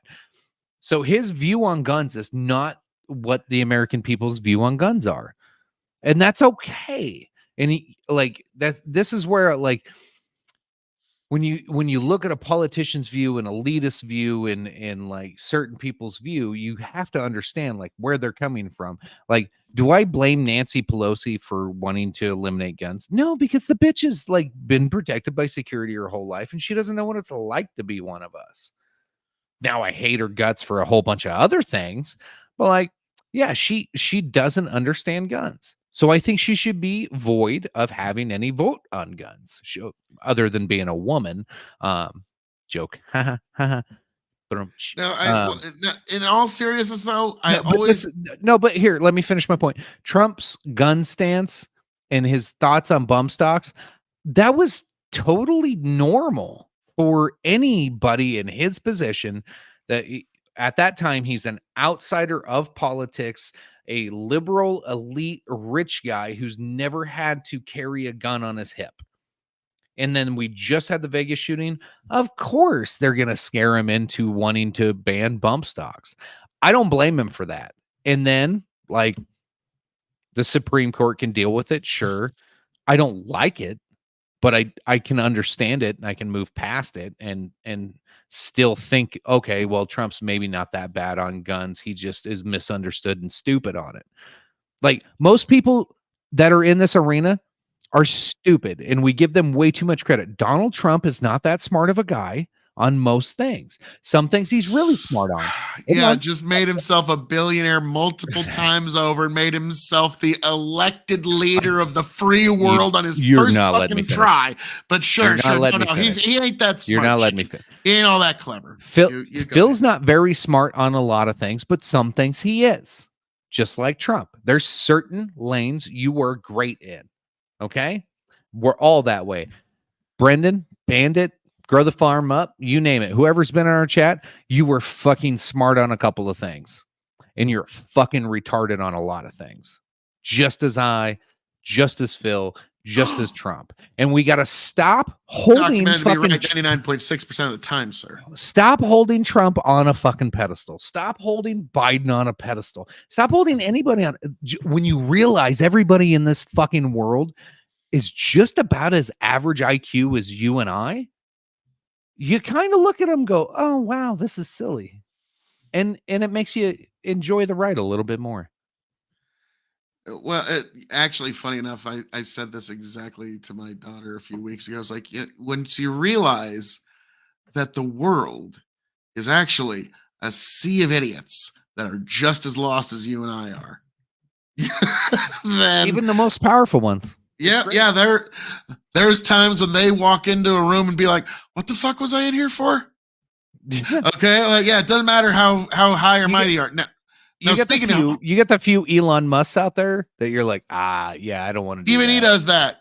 Even Elon's had one of those days sitting on the toilet, just, Lord Almighty, let this pass. I made such bad decisions with my diet. No, everybody is. But now I have something I do need to say. Yes, before I move on to my three main keep points. Him on a pedestal. I'm okay with that.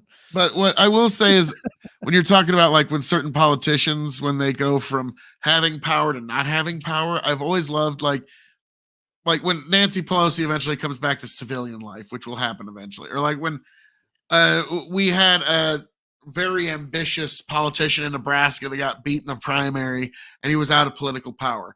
What I always love about that is it's sort of like that scene in the original X-Men movie series where Beast comes up behind Magneto and sticks him with the cure. And then he goes, I'm one of them.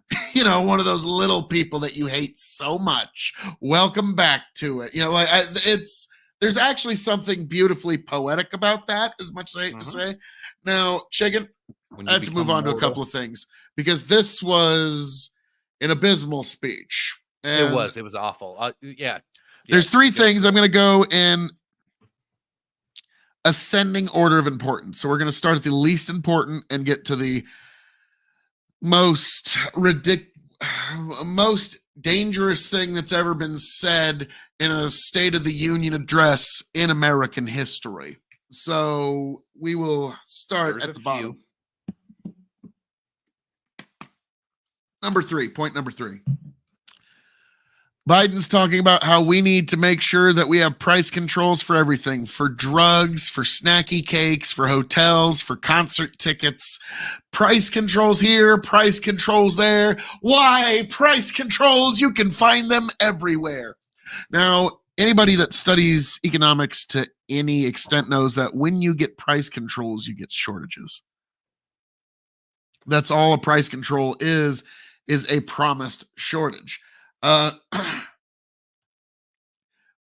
Phil is right with SCOTUS, but Trump deserves to be called out when he fucked up. I don't know about all that. Brennan, fuck you, chicken. I'm right 60% of the time, all the time. Can I keep Eric Prince on a pedestal? I don't know.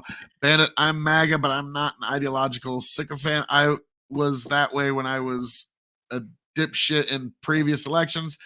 I'm freer to call out your own guy when they fuck up. Didn't Biden call out half the cut? We're getting there. We're getting there, Bandit. We're getting there. Yes. Yes. Your answer is yes. Unequivocally, yes. Totally did. Terrible. Oh, shit. No, I had I had it on. Like, I thought I muted my mic, but now you heard the nose honk of extreme. I just kept talking to. Thank you. Thank you. But yeah, price controls are promised shortages, and Soviet Union was the best demonstration of this. They would have price controls on bread. Guess what? There's no bread. Price controls on toothbrushes. Guess what? There's no toothbrushes because you're not responding to the price mechanism. You can't make up your own prices. It's just the mechanism has to be allowed to work. Otherwise, it's going to get out of whack. Resources aren't going to be allocated properly, and you're not actually going to get the things that you need where you need them when you need them. But Phil, I remember being able to get a 17-ounce bag of Doritos for $3.98 just 2 years ago.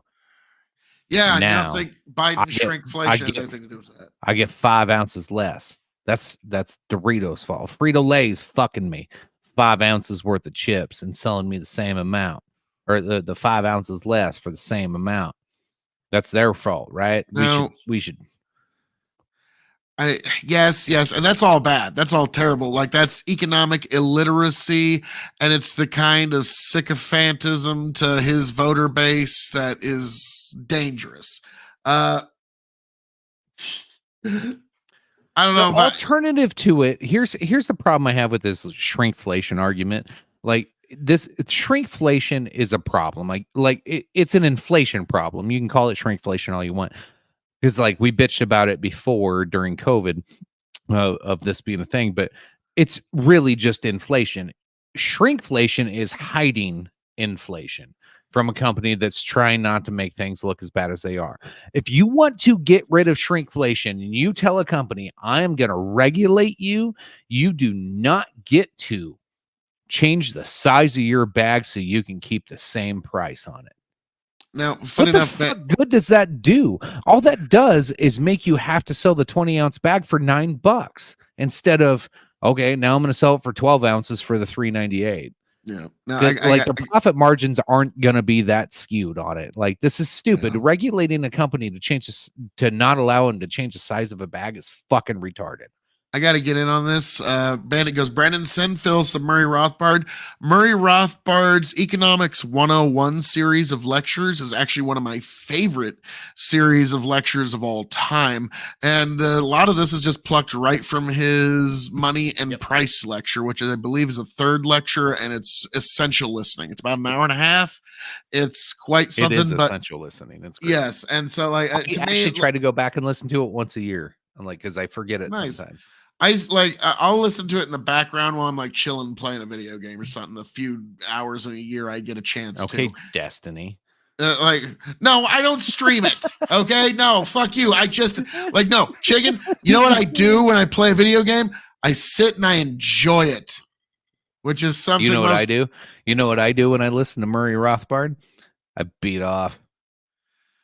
And watch porn. Like, I didn't want to get into that, but I love his pencil speech. Short. Yes. No one person in the world knows how to make a pencil. But now, moving on. The second most dangerous thing that was said tonight, and this would be bad enough. This would be considered unprecedented. There would be people that would be considering filing articles of impeachment. Like, it wouldn't probably happen, but there'd be people like, dude, should we do it tonight? When he looked at the Supreme Court and more or less said, fall in line or else. Hey, voters can do a lot of things, Supreme Court.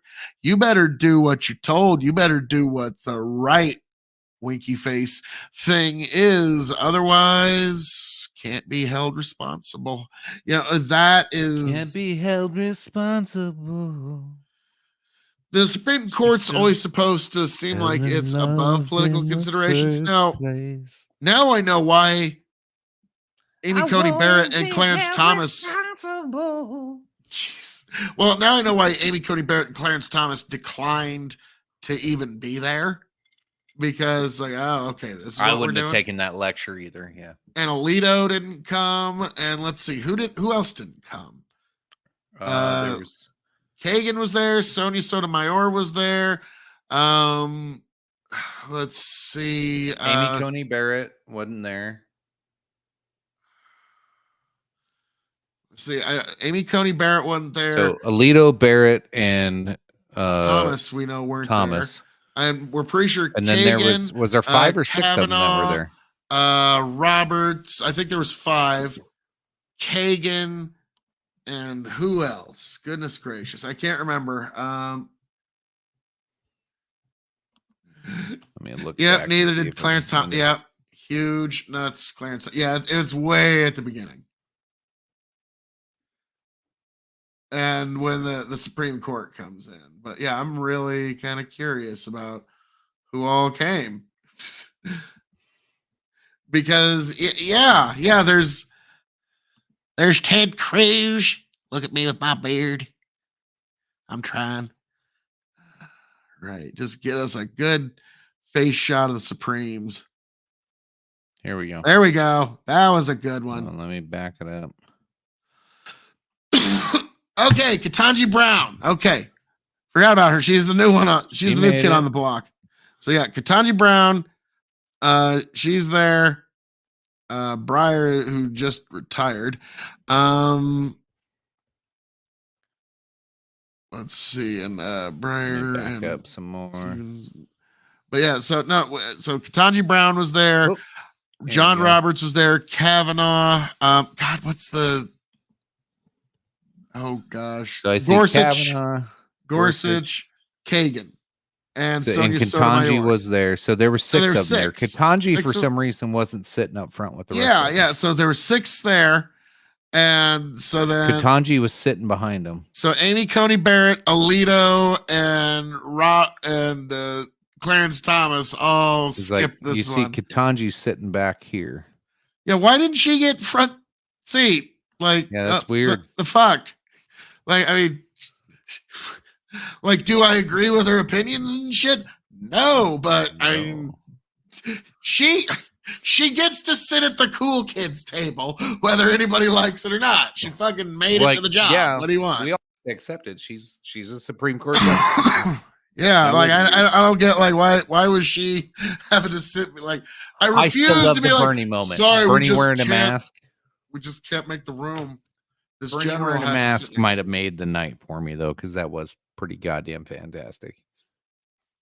It's like right before we went live, I went to the gas station, grabbed a pack of smokes and a fucking pop to mix my goddamn drinks tonight. And I walk out of the gas station and I saw some lady walking in wearing a mask. And I literally laughed out loud when I saw her. And I was like, ha. And she's wearing a mask. I walked by her, just went, ha. Because I like to shame people like that in public that are wearing masks for no goddamn reason. She was a healthy, beautiful woman. Maybe she's got an ugly face. I don't know. But just walked by her, went, huh, and got in my car, drove back here, and then we jump on here, and then Bernie's wearing a mask. I'm like, oh my God, why? Why are Grow we the doing Farm this? Up goes, they won't give him the 2 seats he needs, one for Clarence and one for his giant American balls. And then Bandit that is goes, beautiful. Scalia, Thomas Scalia did. Well, yes, you're correct. Scalia did not show up because Scalia has been dead. For not quite 10 years. He's been Yeah, unfortunately. unanimated. Bandit, she's a new person. Nope, that's naughty. Oh, No, Bandit, that's naughty. Nope. So let me move on to the number one most dangerous thing that was said tonight, other than Bandit. But no, in all honesty, this when he said, Congress, get off your duff and pass legislation to defend us from enemies, foreign and domestic. He's saying, come on, save me in this election thing. Pass a law making it illegal for the Republican frontrunner to run. That is unfucking like chicken. I'm sorry. No, that you're is right. Unprecedented in our American history. That is unprecedented in modern Western democracy that we have an instance where the president insists that Congress pass a law to make his competition illegal. That is a scandal. And I don't need a seconder. My own opinion is enough for me. This is a scandal of the worst order. And I don't care if anyone else agrees with me, but I know many of you do. Okay. I know this might not be your opinion, but by the end of this show, it just might be that this is one of the most dangerous things ever spoken at a State of the Union address where a sitting president is demanding Congress inflict legal warfare, lawfare upon his political opposition, despite the Supreme Court giving the man his day in court. He's been fully adjudicated. He has been vindicated. Even Sonia Sotomayor said he has been given no due process one way or another. So people trying to make this claim have no basis. And despite all that, we have the president saying, well, that didn't work. We need legislation to make this motherfucker illegal. Get on it. That is unprecedented. Chicken, what do you guys say, sir? The thing that, like, this year we've heard that a lot of like terrorists, foreign and domestic, like, and they accentuate the domestic part, like, and we've gotten used to it. I'm trying to trace back when this started because they used to always say foreign and domestic, but they would be like foreign and domestic, like, and it was like domestic was like passive in the speeches that they would have, but now it's the prominent thing, and it's just gotten harsher and harsher and harsher. And like tonight, I just sat there and I thought, I'm like, when did this start to where we stopped focusing on like the war on terror started in 2001, of course, and that's probably when we first started hearing these speeches. But at what point did that target? Because it literally feels like my crosshairs as I'm looking at, like in 2001, I'm looking at, you know, like, not trying to sound like xenophobic or whatever, but like, let's be real. At that point, we're looking at, you know, Middle Eastern and folks, and that was where your target was. And all of a sudden it started turning inward, and it started turning inward until all of a sudden, like, you know, in 5-6 years ago, it was like, we're aiming at South Carolinians. Like where did that happen? Like when did that like shift happen? Because it happened pretty goddamn fast, and now it's just aiming at any goddamn red-blooded American that does not want big daddy government to just rule their life. Because that's what it feels like to me today. Is you are a domestic terrorist if you do not want the government to just, or you don't agree with everything the government wants. You're a terrorist. That's literally where we're heading. It's sort of like the 1984 Orwellian Kingdom of Oceania, if you've ever read the book 1984. But we're eventually getting I don't to know the point where of it thought started crime. and how we got here. Because I think you have to understand that to stop it, I think we have to understand the first time somebody really accentuated the all terrorists, foreign and domestic. Like the first person that made it about domestic terrorism. Well, that wasn't after real. the 6th of January 2021, to a very large cadre of people in this country, I think it was support for Donald Trump became the first thought crime, in the same way that there's an original sin. To them, they see it as that's where it escalated. That's like, and so like any support of Donald Trump is now a leftist thought crime going forward. And I think it went back to school shootings, personally. I don't know. I don't think that was the catalyst for what I'm gonna research this. I'm gonna go back and research this because I know I've heard this so many times, and every time I hear somebody say terrorists, foreign and domestic, and they really accentuate domestic, like I feel like we've been fucking like slowly planted that seed since like the 2008s, 2010s. Like I think this is an Obama fucking black pill that was planted a long time ago, and we're just seeing the roots of it now. Sonia Sotomayor didn't. I'm pretty sure I saw Sonia Sotomayor. Maybe, yeah, she was there. I'm wrong. Yeah. Gorsuch was there. He's right that they're.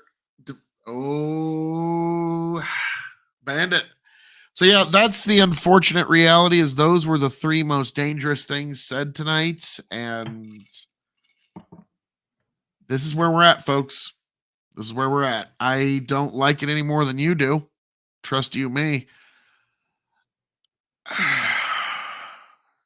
Chicken, like the question is like, okay, November, the choice is pretty clear to anybody who's even not mildly like in the leftist bubble.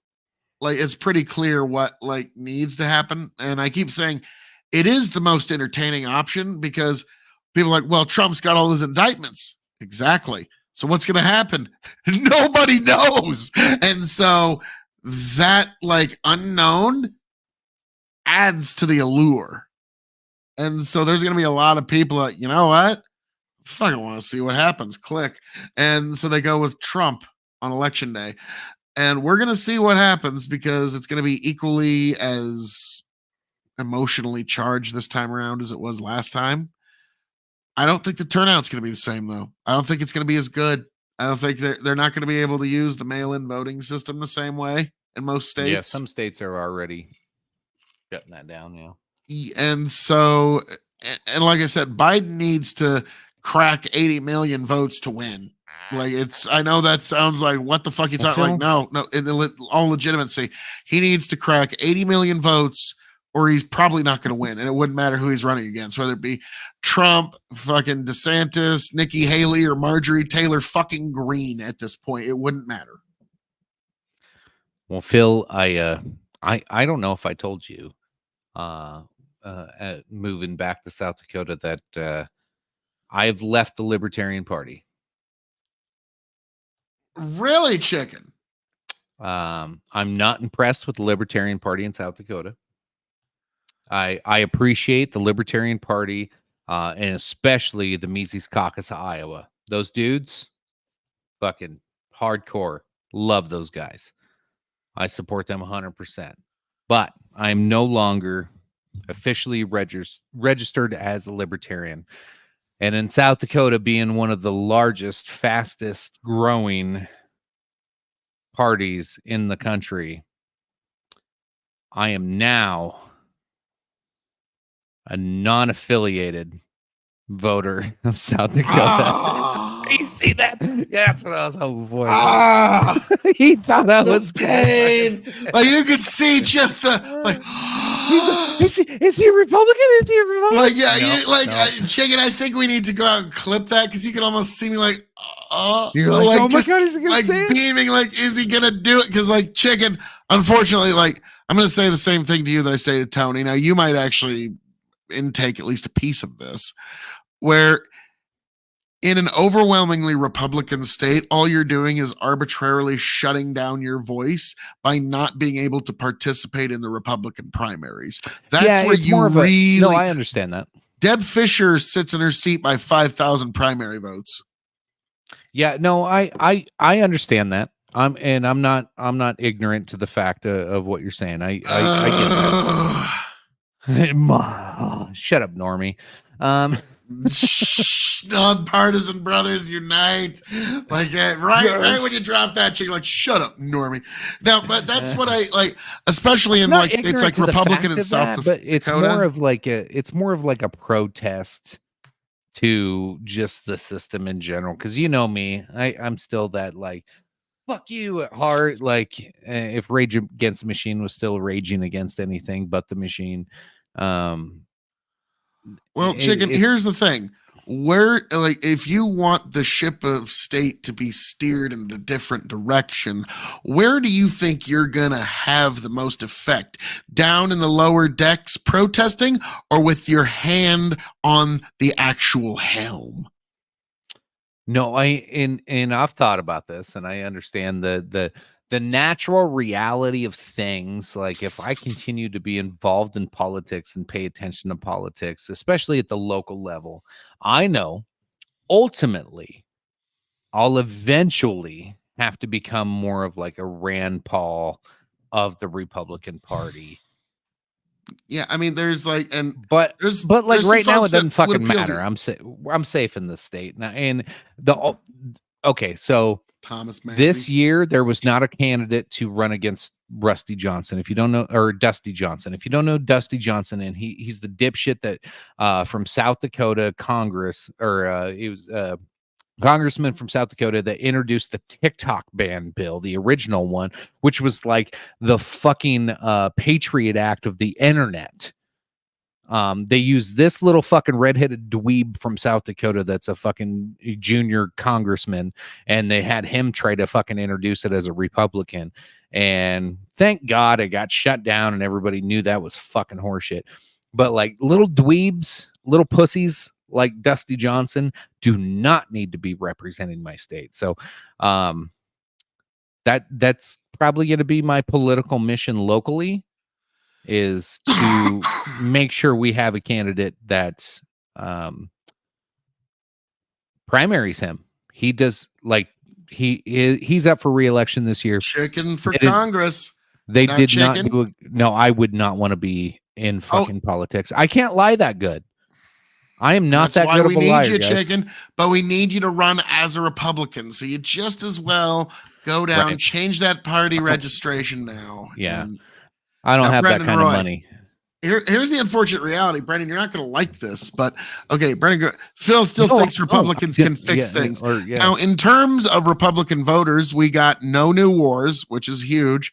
The judges delivered Republicans the Roe v. Wade decision 10 and the years from Second now, you'll Amendment start wars. decision, and then also the tax cuts. We can pretend like tax relief isn't a very big deal, but whether you like it or not, a Republican president actually delivered for his voting base and got things that they want accomplished. Now, I'm curious if I could hear a list of within America the great, mighty, and bountiful legislative accomplishments and judicial accomplishments of the Libertarian Party. Oh, what's that? Yeah. Unfortunately, there's nothing to deliver there. So Republicans can actually point to actual victories with actual legislations that you can measure with your eyeballs and your ear holes too. Chicken's Chicken like, for- yeah, oh no. No, Chicken should run as a couldn't Democrat. Do it. I couldn't do it. No, do like we kind of joked on the episode the other day, like you do, like, hey, South Dakota, I'm totally not a Democrat, but I'm running as a Democrat just because it's way easier to get on the statewide ballot. I just spend no money. They don't care. They just let me on. And so, yeah, that would work. But not like Brandon goes, 6 trillion is just, see, ways you can actually measure. Speaking of which, Phil just dropped a hint. We do have a pre-record dropping tomorrow, folks. So stay tuned. Tomorrow's just a day away. And stars aren't working. It told me stars are working for us, but I logged in and there's no stars. Well, you better get to gaming, motherfucker. Dude, no, the gaming thing's not a thing anymore. I don't understand why there's no stars. All right. Well, regardless, hey, folks, but we got a new follower tonight. That's cool. Hells yeah. Well, Chicken, this was the dumpster fire of the union. But folks, as I'm known to say around here, all that being said, thank you for joining us here for the simulcast of Big Buckin' Empire and Hazard Analysis. We got one more. In my opinion, GOP won't become pro-war for 20 years. I don't know about y'all, but I know people missing limbs from, that is true. Yeah, the GOP is now the working class anti-war party, folks. That's Welcome crazy. to what reality is post-Donald Trump. 20 years ago, would never have thought that. Nope, not even me. Thank you for joining us. God bless every last one of you. I hope all of you make it back here to the Big Buckin' Empire on YouTube and Facebook, to Hazard Analysis on YouTube, to the KOE Nation on YouTube, TikTok, Twitch, Twitter, X as well, folks. Thank you for being here. Thank you for joining us. God bless every last one of you. Raise a glass to yourselves. I hope all of you make it back here happy, healthy, much the wiser. And I hope all of you make it back here for next year's State of the Union. Happy, healthy, much the wiser. God bless. Chicken, take it away. As always, folks, thank you so much for tuning in. Appreciate you. Look out tomorrow for a pre-record show. It is a fantastic show. We had a lot of fun on that one. You're going to enjoy it. We will be live again next week right here on Facebook, YouTube, all over the goddamn place with a new episode of Dog and Chicken Show and so much more. You know Phil's dropping it like it's hot all the goddamn time. As always, folks, I appreciate you. Love you. We'll see you next week. And see if it just smooths itself out. Tell you what I'll do if I ever get back. I promise to refabricate you, raging rivers of gold. That's what the brochure advertised. And now we're lost. We gotta take it down.